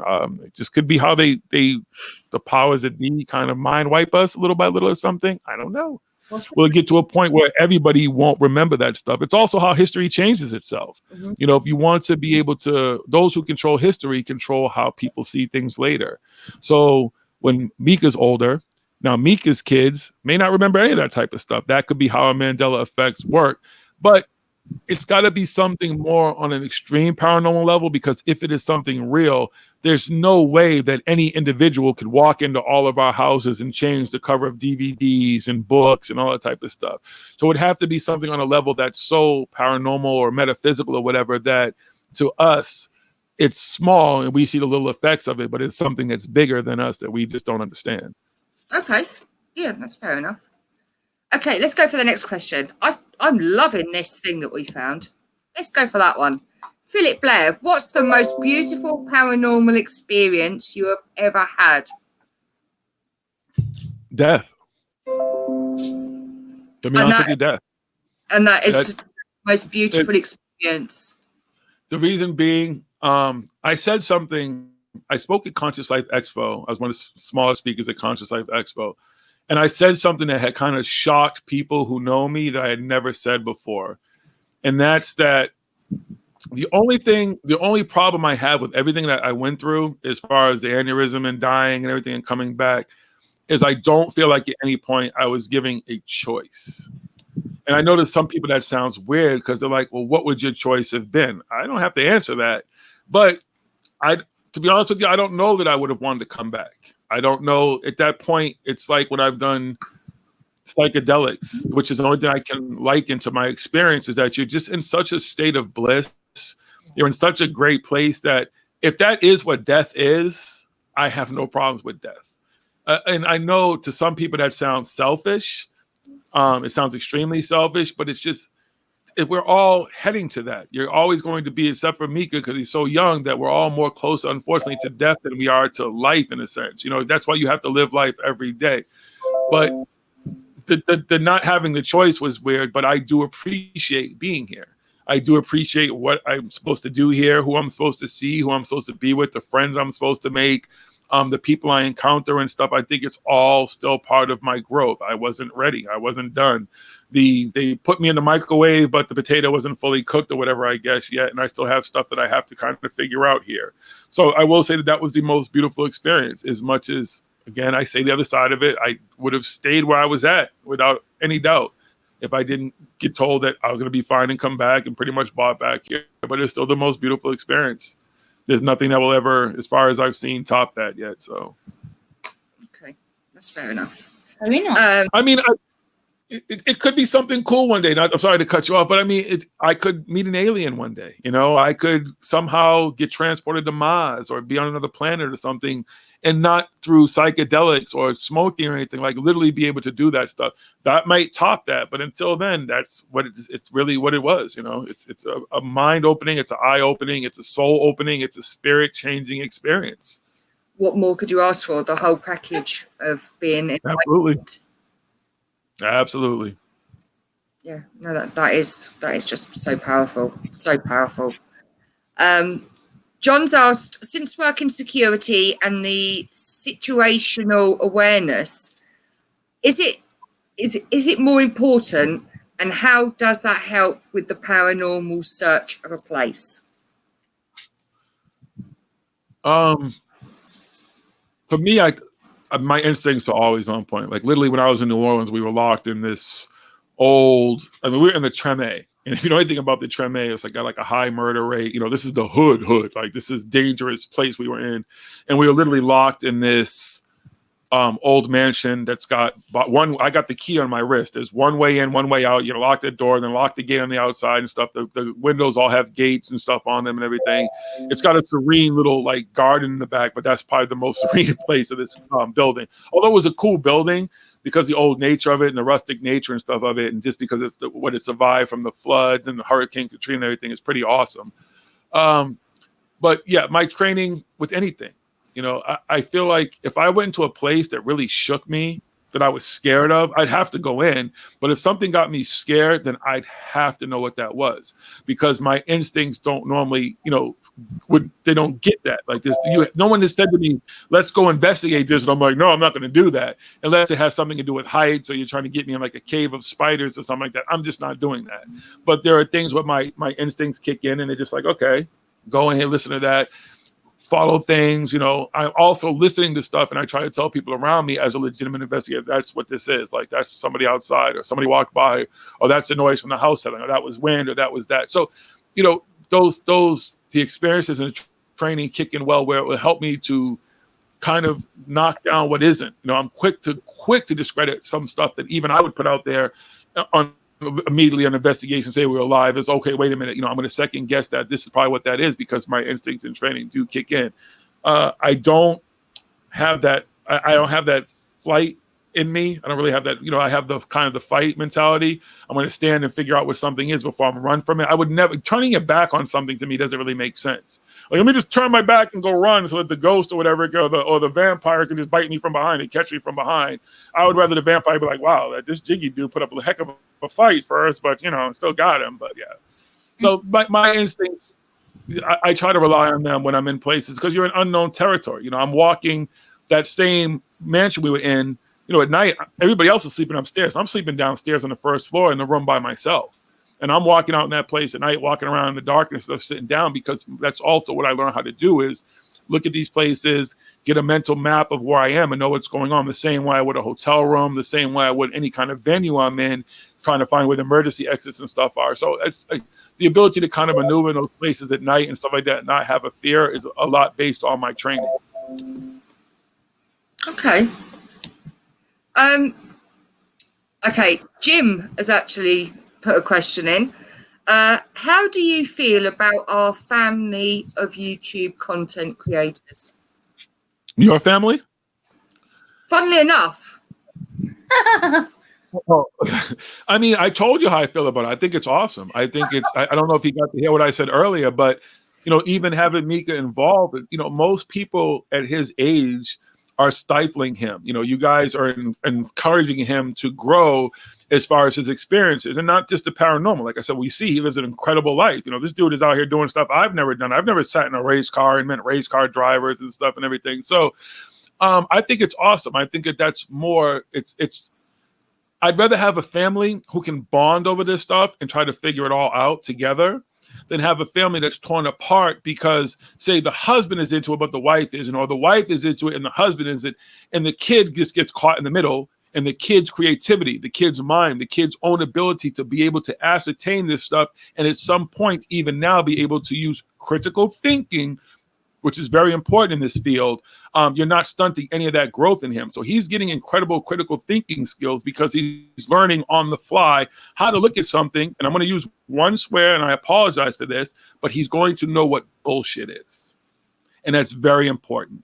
So I love it. And I say this I said this earlier, and I'll say it again. I'll scream it at the top of my lungs. Anybody who doesn't believe it, that I said it, that I think it is nothing but awesome. And I encourage more people to do that. What I don't encourage is when people, I watch videos where people scare their kids, young kids and stuff. They put on demon masks and do things like that. You're teaching your kid fear.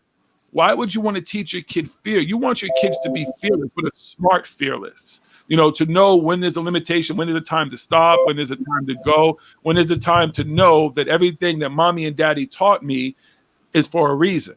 So I guess what I hate fear, and you're not teaching him to be fearful. You're teaching him to be respectful, but you're also teaching him to use critical thinking and to think about this stuff and have his own approach and thought and everything. So I think it's awesome. Nothing but awesome. Okay. And he's also added with mysterious forces, C-dubs, yourself, us, and a lot of others, Kelly, and obviously Kelly and C-dubs do a lot of things together. Love interest. The whole community of us as one, how we all work together as well. Yeah, I mean, there needs to be a little bit more of it because sometimes people step on each other's toes, which I know is hard. But I think that the most important thing we could do for each other is, even if you're going to go start a live stream, is make sure you go and pop into that person who's on there before you if they're part of our network. Show them some love and stuff too, and say hi. And then when that person finishes the live stream, they're going to say, well, so-and-so's still over here live. Let's all go over here and stuff. I think it's a community effort that needs to happen. We don't buy bots. If you look at Paranormal Hood especially, and I don't care what anybody else does, and I'm not knocking anybody who takes money, does anything. We just don't do it. Our account's not even capable of taking super chat donations, any of that type of stuff. We don't have enough view hours, whatever, to even do it, even if we wanted to, because people have asked us to do it. The community is awesome. We have to encourage each other. We have to stay together. We have to push ourselves up. Again, like I was saying, my point was that we don't pay money like a lot of these people to have these incredible amount of followers or random likes and all this type of stuff that helps to shoot them to the top of the charts. So when you do it together, it helps you with a generic but real force of people who are actually supporting each other. And we don't have to need to go out to go and try to, not that we'd ever do it, buy super chat donations and stuff like that. But people are hearing all of our friends and all of the people who are fighting the good fight together because we're all putting each other onto each other. That's how we got put on the CW, was Mysterious Forces Live. I met Natasha last year at Contact in the Desert. She was rogue. She was rogue doing interviews and happened to look, and we just got into a conversation and we talked, and it was a credible conversation. And she did an interview. And since then, we've been friends and stuff. Like I said, she's been to Boston, hung out with us and stuff. So she put us on to people. And then people put other people on to other people and stuff. And you got the Steve Cambians, the Joe from the Carolinas. There's a lot of incredible people out here doing work. I want the people who follow Paranormal Hood, the Paranormal Hood family, to know about everybody else. Just like I would hope that they would want people to know about the people who are doing legitimate work. You may have to prepare people. Well, these guys smoke or they do that or whatever. They're a little bit maybe, not what you're used to, but go check them out, whatever. But that's what everybody should be doing, and just trying to work around helping each other, not stepping on anybody's toes. In our instance, we've been doing Thursday nights for 6 years, over 6 years now. I'm not going to change it. It doesn't really make sense to. I have to do a couple of occasional Thursdays just because Wednesdays because I had to. I didn't have a choice. But Thursday nights has been when we've done done stuff for the last 6 years where it's just not going to change. So just try to find a way to work together. I don't expect everybody to not do a show, especially if you got groundbreaking news or whatever, but figure out how we can all coexist and then people don't feel torn. Because you also have a lot of people who are in the middle of this too, who have reached out to me like, oh, I feel torn because, I love when so-and-so's on, but I love when you guys are on. And I want to figure out how I can support both people. So I'm trying to be in one chat and go back and forth. I'm like, listen, I don't want to complicate your life. That doesn't mean anything to me either way. You go wherever you feel like you need to do or whatever feels good for you. I don't want people to feel torn. So I just want the community to figure out how to uplift each other and continue to go in the direction we've gone. There's just so much, there's enough division. There's enough Uni Rocks or whatever he calls himself, enough Corey Goods. There's enough people who are out here trying to destroy the community because they're mad that there are people speaking the truth. But the truthers have to form their own community without, people have used words like we're an alliance or we're this or that. I'm in nobody's group. Paranormal Hood is the only group that I subscribe to, okay? Anything else above that, I support. Anybody who's talking about people who are doing harm and doing negative and doing things they shouldn't do in the community, but I'm not joining any kind of group because this is exactly what these people do. If you look at Doxgate and you look at the history of the negative things that have been coming out, it's based on people forming groups, forming alliances, forming all this stuff to go against this other group. It's exactly what we don't need. We just need to support each other. And the best way to support each other is when you're live and you're talking about this stuff and in the chat and telling each other who the other shows are and stuff like that. Anything else above that is unnecessary. I'm not going to war with anybody. I'm not doing any of that. Like I told those people, same thing I said to Corey Good on our live stream. They want to send me some papers or a cease and desist, whatever. They got my email and stuff. Whatever. I don't care. Knock yourselves out. I got an attorney too. I have real attorneys. I'm good. But yeah, I just want the community just to continue to get stronger. There's just some great talent out there, and there's some great people doing great stuff. And to ignore people like Uni Rock and the people who keep trying to divide division because they want to go off on some random tandem and create more stuff that's just not there, and just keep doing what we're doing. Agreed. Absolutely agree. John has asked, have you ever seen a UFO or cryptid? I've seen several UFOs throughout my life. I've never personally seen an alien, except I always talk about Sam Cassell as possibly an alien. He was a former basketball player in the NBA here in America, and I saw him in a club one night, and this is way before Paranormal Hood, and I've been telling this story for a long time, that I swore that this man was an alien. But so I don't know that I've ever met an alien, but I've definitely seen UFOs. Were they ours or theirs? That I can't never tell you. As far as cryptids, I've never personally seen anything that I couldn't describe or didn't know what it was. I've heard things. We had an encounter, in fact, when we were filming that episode 1 in the Bridgewater Triangle area here in Massachusetts, there's a part where I hate this because this is the part where we weren't professional and didn't have our cameras and stuff ready, but we were driving down a path to come around to meet up with the rest of the group. And it was smoking. There was 4 of us in the truck. And as we're going down this path, now the police actually in the area were really cool. They told us where to go because we don't do anything illegal. I have a lot of friends in law enforcement because I've worked close with law enforcement throughout my career, and I have family and friends in law enforcement. So we have law enforcement liaisons who actually reach out to police departments when we go and investigate. And they're an incredible wealth of information and source of information because these guys have seen it all and have gone through it all. So if there's anything paranormal, people call the police about ghosts and all kinds of stuff. So they know all the stories. So they're the ones that sent us to this road. So we're driving down this road and we look up and we see this weird light hanging from the tree. And Smoke King and I jump out the truck to investigate what it is because it just didn't seem like it should be there. Now, what it was, it could have been an animal feeder or some kind of light or something to monitor the wildlife in this area because you're part of a huge area that's been known to have Bigfoot, different cryptids like pug wedgies, but also just, bears, deer, all this type of stuff. So we get out of the truck, and as soon as we get out the truck and start walking towards this light, we hear this incredible crashing sound of trees break, not branches, the trees in front of us breaking. And we step back, like we're both startled. We step back, and I immediately go because I have mace. I have a license to carry, so I keep mace on me. I figure if there's a bear, I can mace the bear, a really powerful mace. That I could mace a bear rather than try to shoot it or hurt it or something like that. So I had mace on me. And I'm thinking, okay, if this bear comes at me, and we hear it rustling. So he, who's a lot skinnier and smaller than I am, and Wiz now at this point, and the other Meta who were with us, the other two people in the vehicle, they heard this inside the truck in the closed doors. Get out the truck. Now he's got the cameras and stuff, and they're trying to figure out how to get into this place to find whatever it was. And you couldn't. The branches of these trees were so big, and even the trees themselves, the smaller trees, were so big and stacked, and it was very dense. There was nothing, a bear, it couldn't have been a bear.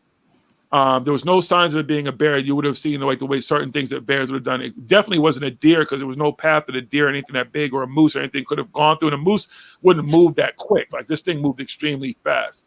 So we've always thought there was a possibility because of the area that there's Bigfoot legend and lore up there. There was possibly that we encountered a Bigfoot.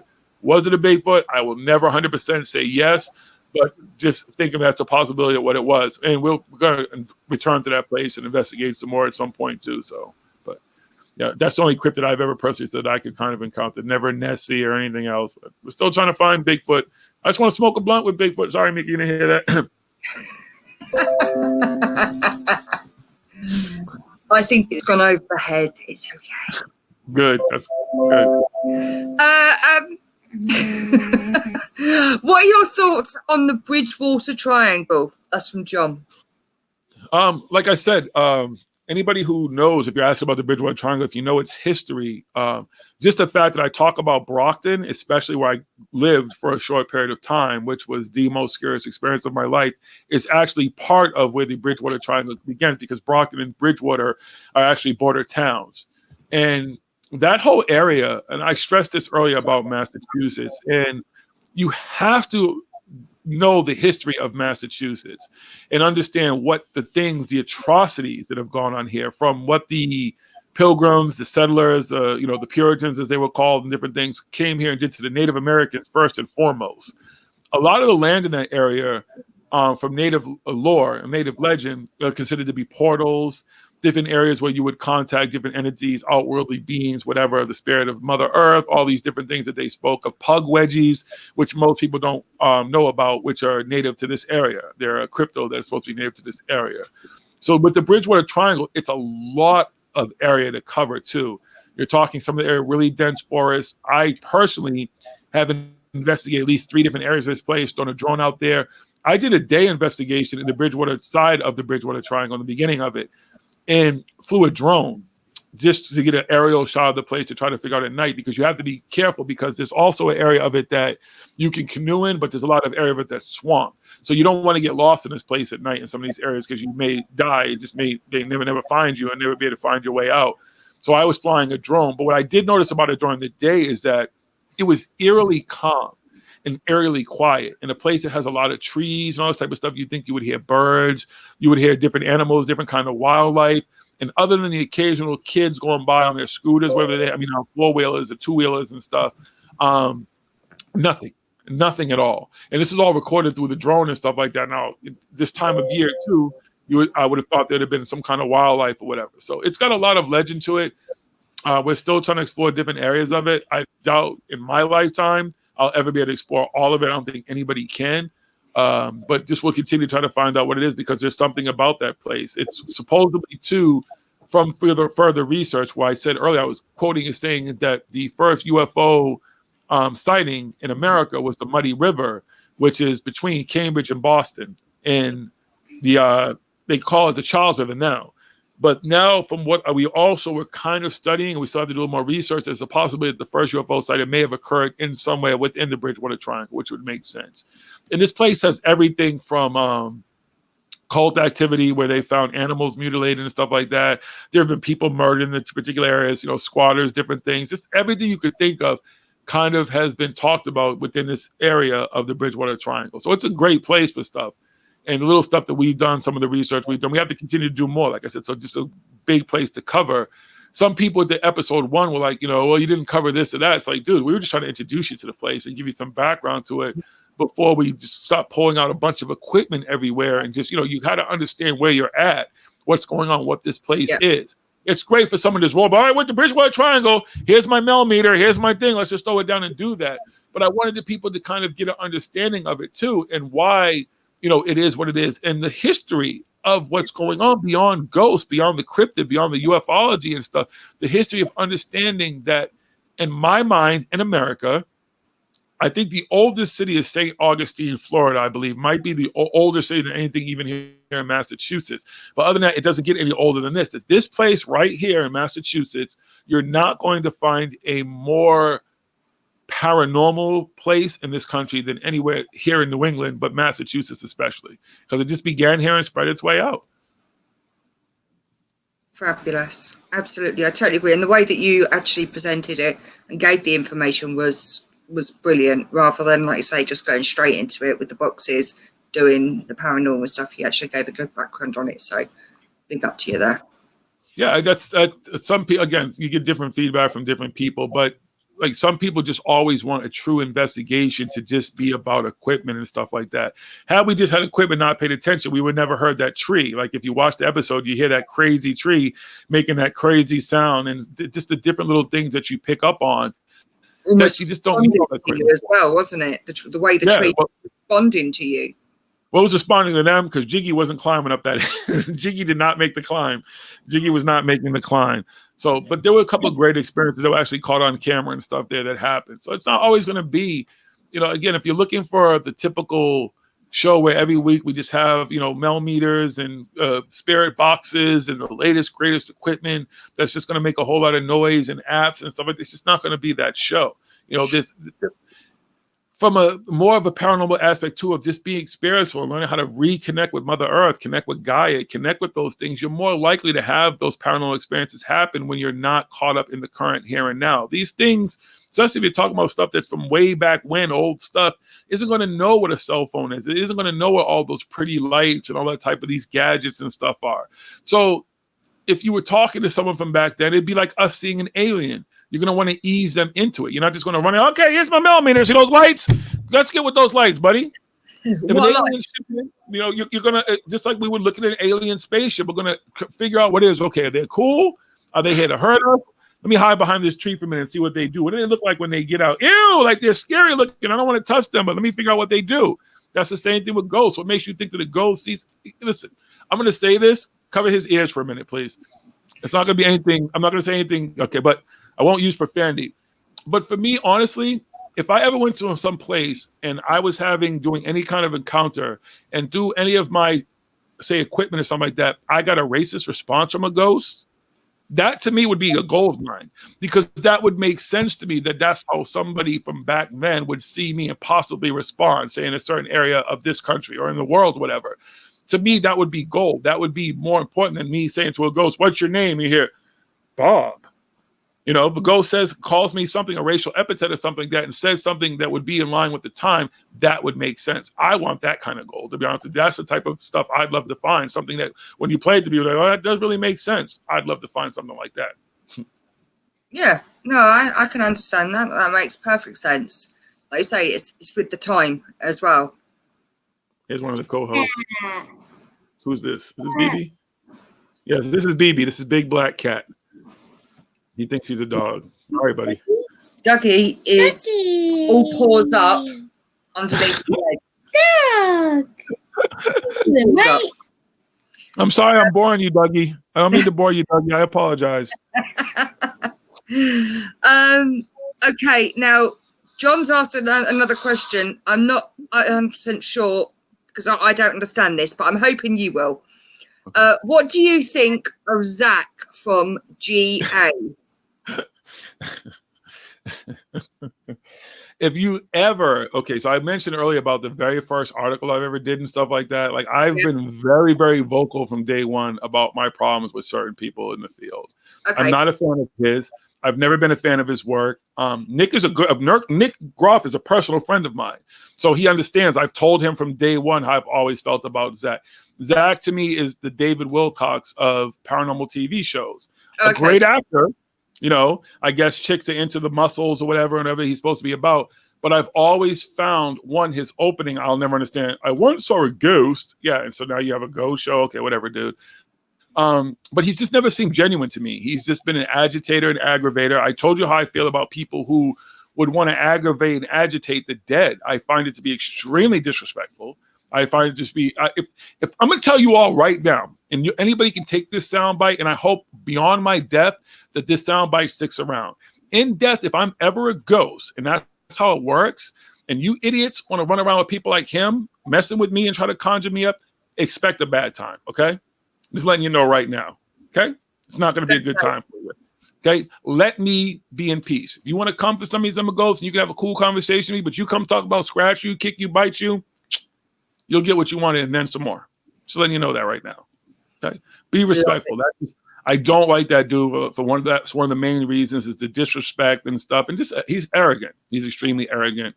We're dealing with something that nobody is an expert in, that nobody can completely 100% prove. He hasn't done it. Ghost Hunters never did it. No show, Paranormal Hood hasn't done it. Nobody I know has done it yet, been able to prove any of this stuff. Nobody. We're all working towards the same goal. I get that. I just don't particularly like people who just make it more of a sensationalized television. Let me put it in your face and make it as scary for you, because none of this shit is, stuff is scary to me as possible.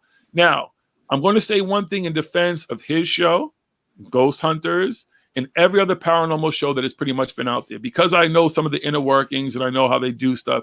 You also have to look at a show and understand what most shows are. They are built for entertainment.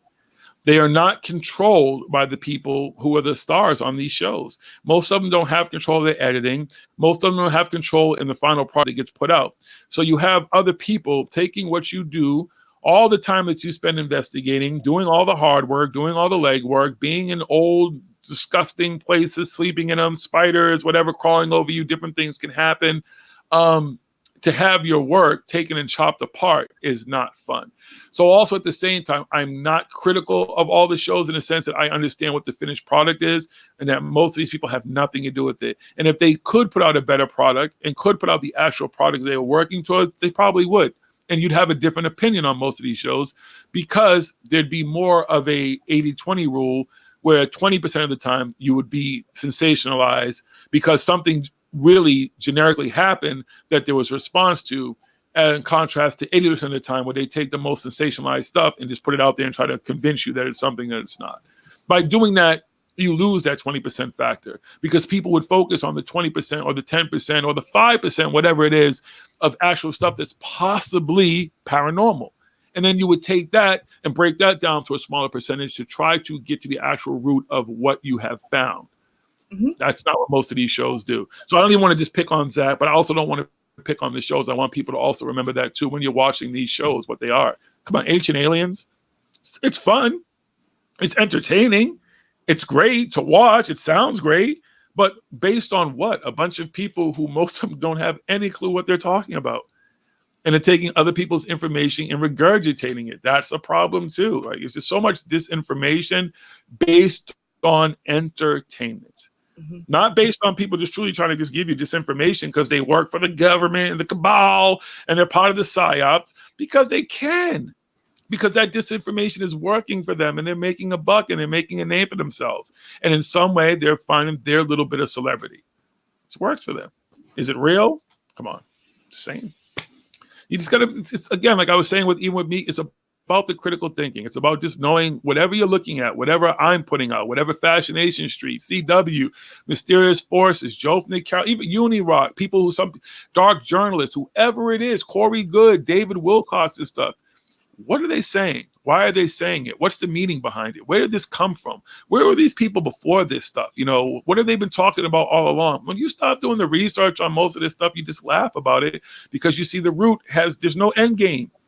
It's just continue to just fluff people on, even with the paranormal, with the TV shows. At what point of those shows is Zach Bagans ever going to? He just bought the Charles Manson murder house where the LaBianca Tate murders, I believe, where Sharon Tate, I believe, was murdered there. So it's the LaBianca Tate murder house, I believe. You know, you're buying this type of stuff. You're not advancing the field like that. And what are you going to do there? You're going to go there and set up like you set up the other little museum and stuff you have and everything and sensationalize this type of stuff? That does not help the paranormal. You're not going to bust a ghost like that. No, I don't. You met anybody with a proton pack yet? I'm still waiting for someone to give me one. And even then, do I really want to capture a ghost? Do I want to keep some ghost in some chamber somewhere and just further torment that poor ghost? Not unless you can release it to where its final resting place is. Yeah, I don't. People say they can do that. I've yet to see anybody do that. I've yet to see Carol Ann go into the light yet. I just haven't seen it yet. I can't do it. I also stress people throughout the years. I've gotten so many emails and stuff, and even phone calls at some point when I used to have a hotline.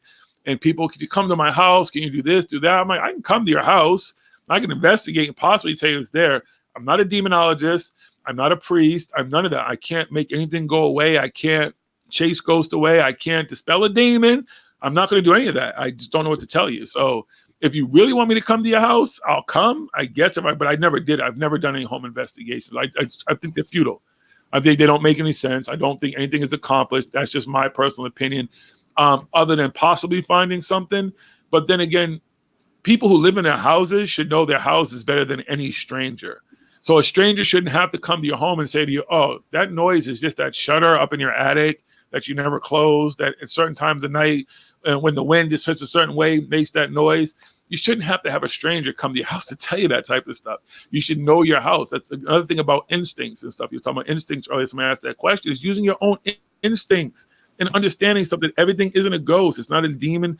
Everything that goes bump in the night is not there to hurt you. So that way, when something that really possibly, God forbid, is ever there to hurt you, your instincts are going to kick in better. You won't disregard it as that same bump in the night that you've been hearing all along, because you'll know the difference. Wow. Very true. Very true. Common sense goes a long way, doesn't it? It helps. It really does help. You know, there's not a whole lot of it anymore. I don't talk badly of any generation of people, because I also think that people who love to talk about this generation of kids and people coming up are the same people who raised these kids and everything coming up. So instead of talking bad about them, encourage them. Like I said, like you're doing with your son, encourage them, help them find a way. You want them to do better? They're only going to do better because the people who've already been there and done that take the time to step in and show them a better way. Teach them a better way. They're not all going to want to hear it. No kid, I don't know any group of kids that want to hear everything from any one person or everybody. Some kids are going to be resistant. Some people are going to be resistant no matter what you put out there, no matter who of us put it out there. You know, but it doesn't mean that you just disregard a whole generation of people and not try to connect with them and teach them, because they're going to benefit from it, and we would benefit from it too. Because I'd like to think that when I leave this place, that I've left this earth just a little bit better than I found it.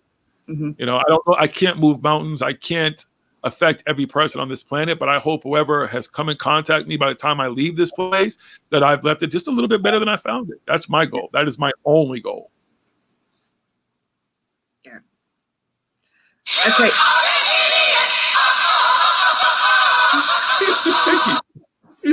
Hey. Okay. I love it.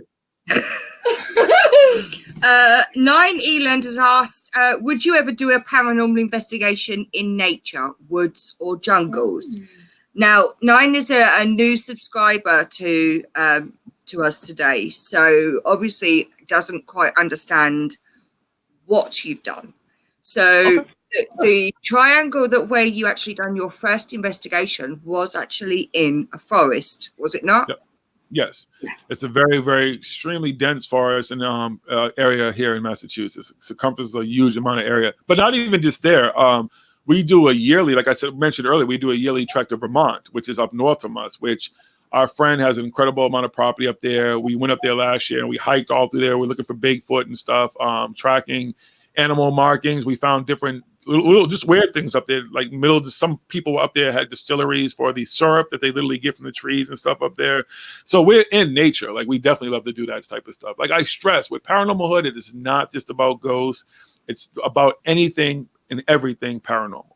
From the conspiracy theories up on down to ghosts, UFOs, cryptozoology, all that type of stuff for us is paranormal. Okay. Now, which one have I done? Right. You said you survived a lot of things you shouldn't have survived. What do you attribute this to? And that's from Michelle Embry. I don't know. I wouldn't say luck.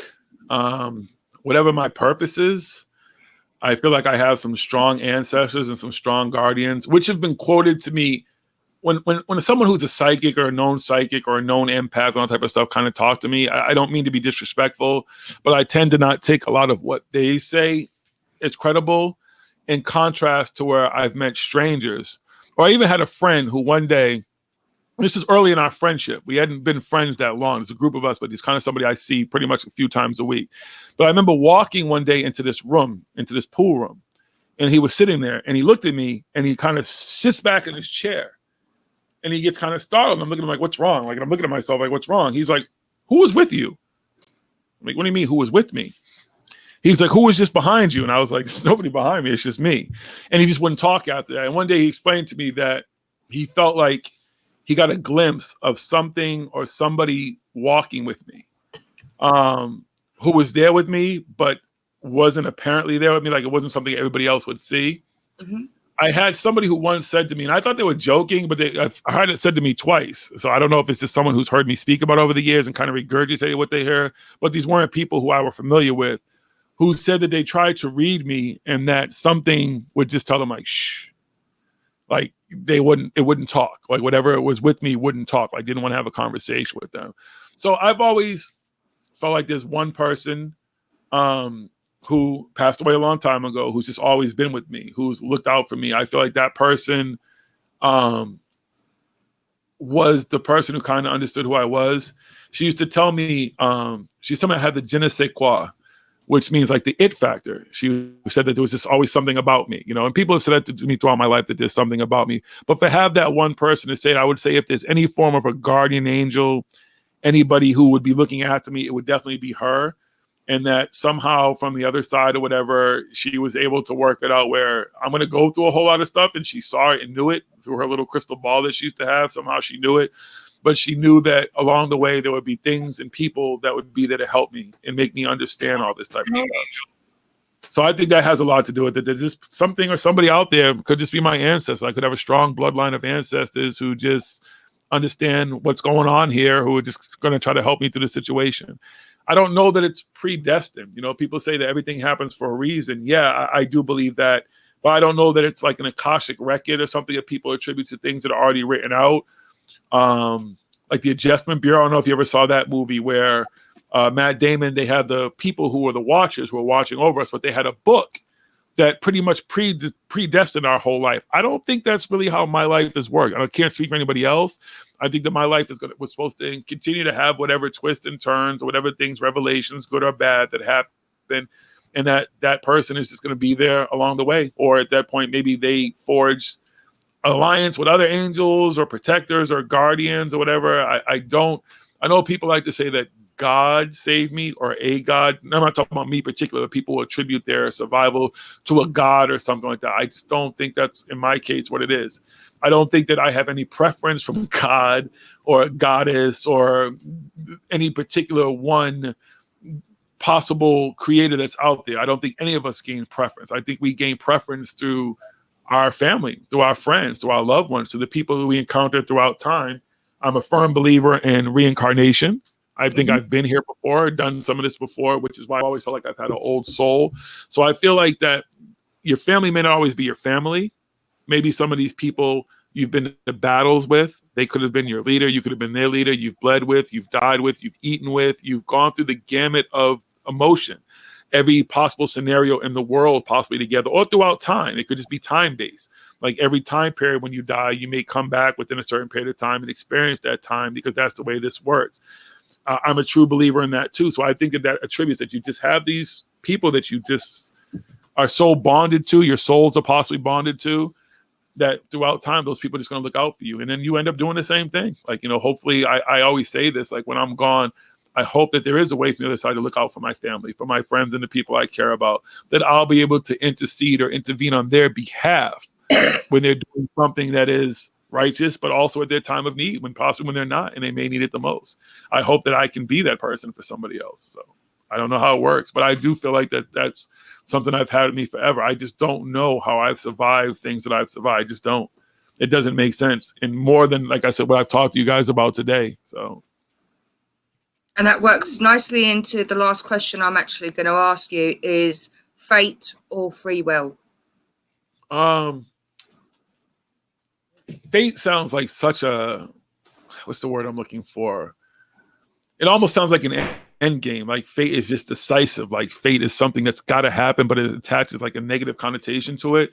Where I think it's more free will. I think free will is important. I think part of our experience is the ability to have that free will, and we take it for granted. Free will is, people talk about our society now, how we don't have free will. We absolutely do. Every time you make a decision, you made a decision to have me as a guest on this show. You made a decision to have the show at 3. What if you would have had the show at 4? What if there were technical difficulties and the show didn't happen?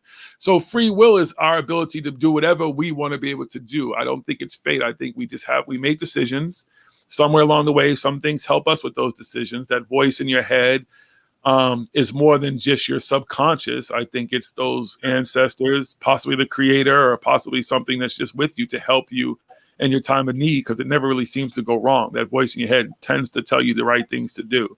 So I think it's free will, but I think we have a little bit of help. I don't like the word fate. I think it's just more us going along and just living our lives the best way we can, how we know how, and trying to figure out more about this stuff. Okay, Jimmy has actually put into the chat. I'm going to actually bring it up so you can see it too. Do you have any merch? Because we need some. Okay, I'll work on some merch soon. I'll be honest with you. I've stressed this over the years. Again, I'm the worst salesman ever. We've had shirts and stuff made. I've given more stuff away than I've ever sold. The idea of people wearing it and stuff is cool. We've never really been money based. It's the problem with that is that we wanted people to really understand that it was never been a push. We're not rich, but none of us. We all work. We all have normal lives and families and stuff, and struggle when we struggle and everything. But we've always felt like the message and what we were talking about and the research and everything is so much more important than the financial gains. Mm-hmm. So, but at some point we'll make some merch out there and we'll figure out whatever to do next. Like I said, I haven't stressed it. It just hasn't been something I've stressed about. Okay. And what are you up to next? Personally, I'll be at International UFO Conference in Arizona in like 3 weeks. I may go to Disclosure Con. We're doing some filming. Haven't really decided exactly what we're going to film next. I know we'll go up to Vermont sometime before the summer's over, or sometime early in the fall, and we'll see. Like I said, we kind of just play it by ear and figure out these places we have. And some of the stuff I just can't talk about. But you can look for the Amazon Prime. Episode 1's up. Episode 2 should be up there soon in the American Amazon Prime, as well as the other stuff we filmed in New Orleans. Just little by little, the stuff will start to come out, and we'll be more consistent with what we put out. It's just kind of have to follow us and to see what we do, and we always let people know, so we're there, and we'll always be here. That we're not going anywhere on Thursday nights. You can always find us every Thursday night. We're there on our YouTube channel doing our live show, that live stream. That's not going anywhere. And with the TV show and the Amazon Prime stuff, we'll just continue to film and put stuff out there as we do it. We just like really good. We want to put out quality stuff. I don't think about, like I said earlier, I don't want it to be about the same way every show has been about just equipment and a bunch of sensationalized ghost hunting. There's going to be a little bit of everything paranormal we can possibly do. And we hope to be able to, link up with different people. I'd hope to come and go to that castle with Mika. I'd love to do that, stuff like that. So I never know where the road may take us. Hopefully at some point we'll be able to expand and not just do here in America, but to be able to expand out to other countries and different places in the world. So just trying to grow. And like I tell people, the most important thing that anybody who, like even what you were saying, Jimmy, about merchandise and stuff, the best way you can support Paranormal Hood right now is, one, if you want to be able to do any kind of chat donation, which, like I said, will let people know where that money would go, we need more viewing time. So if you haven't watched any old clips or you're into smoking and stuff, smoking has some old plants and stuff on there, just go and watch that stuff for us. Support us that way. The Amazon Prime stuff is up. The more people watch on Amazon Prime, the better a chance we have of getting a better deal with them to do more stuff and everything. So that stuff is where it really, really helps us. So your viewing and support and spreading the word, the likes, the shares, anything are the most important thing you can do for us right now. If you want to cut $1 million check, I'll be more than happy to come and collect it from you. But other than that, really honestly, like the likes and everything, the shares, and just putting us as part of the conversation. CW, Mysterious Forces, Explaining Esoterica, you guys, there's a lot of shows, Steve Cambion, who are good at helping to let people know that we exist, that we're the fringe too within the fringe. Like you guys are the first fringe family. We're the other fringe. You know, we represent many nations, many faces and stuff. But that's just the best thing you could do for us. The word of mouth, the sharing, the likes and everything are so important for us right now, and the views. So if you got time, turn some of the old stuff you haven't watched on. You know, you can hear when we were still like really into ghosts and everything. And I still thought John Mayer was right. And what's his name? Phil Schneider was real. And Bob Lazar was real and all that type of stuff. You might get a kick out of watching us grow too, how we learned how to become better researchers, how we learned how to become better hosts, how we learn how to become better human beings. My personal growth with Paranormal Hood over the years, not talking, not being on the show and anything like that is what I'm talking about. Just more watching me the things that I wouldn't have done before, the things that on the other side of it have helped me.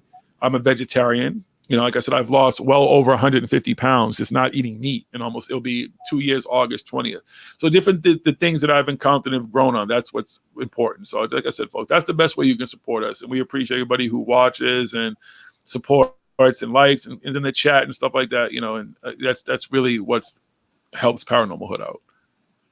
Okay, and where can people find Paranormal Hood? Although we do have it all in the description boxes, the YouTube channel, you have the radio station as well, which obviously, where can people find you on that?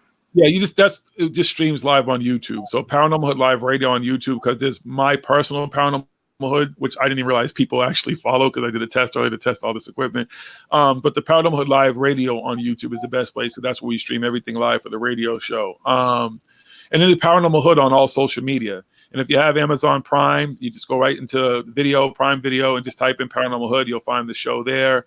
If you don't, I think it's $1.99 to rent it. You know, I hope you don't want to waste $2.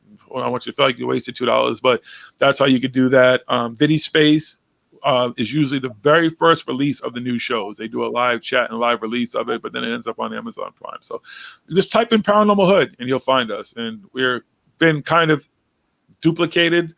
They've tried to imitate us and duplicate us, but they just can't. So you'll know when you see Jiggy and Smoking and the crew and stuff. And that's it. That's just who we are. We're easy to find. We don't hide. I don't have a website. We did have a website. You may even just like type in the thing. It doesn't really make a lot of sense. I still, just so you know, anybody who wants to try to clown, I still own the domain, so you can't do any of that. But I feel like a website is futile, like the clicks and stuff, so people can go, look, just go, you can see the stuff live and you can see the stuff on YouTube and everything. This doesn't make sense to have a website to archive when it's already archived. So we're simple, very simple. Yeah, absolutely. Well, thank you so much for joining us tonight. It has been fabulous talking to you and such an eye-opener, and you've been amazing, and what you've been through, it's made you a better person than who you are today, and we wouldn't change you for the world.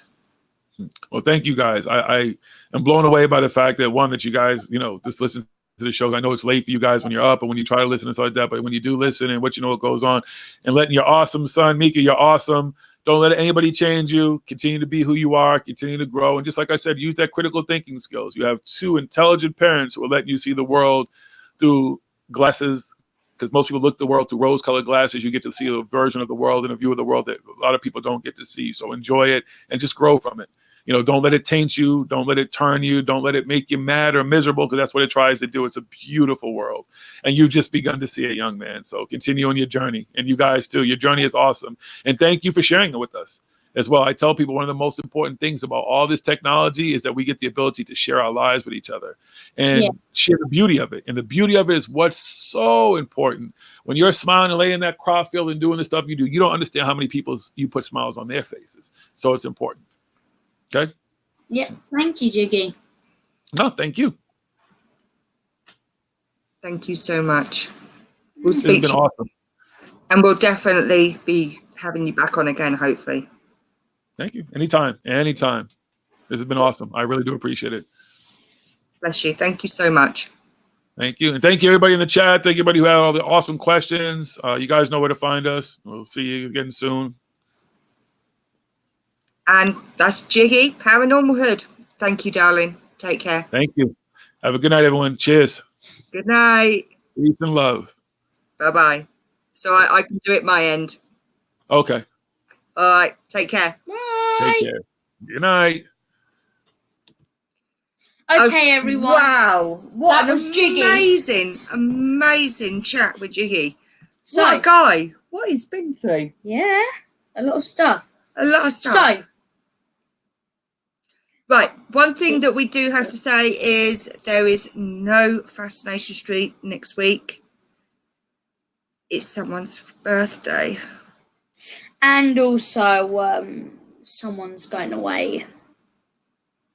Yeah, so there is no show next week. No. So it will be me and Jimmy the following week, as long as there's no storms or anything. Otherwise, it'll just be me on my lonesome. And I'll have to have all of you just keep me company. Okay, so I am Mika. I have got my beautiful phone with the Jiggy stuff. So, yep. One more time. You'll understand if you go back to Jiggy and Paranormal Hood and watch the Thursday night's episode. You'll understand where this is from. Yeah.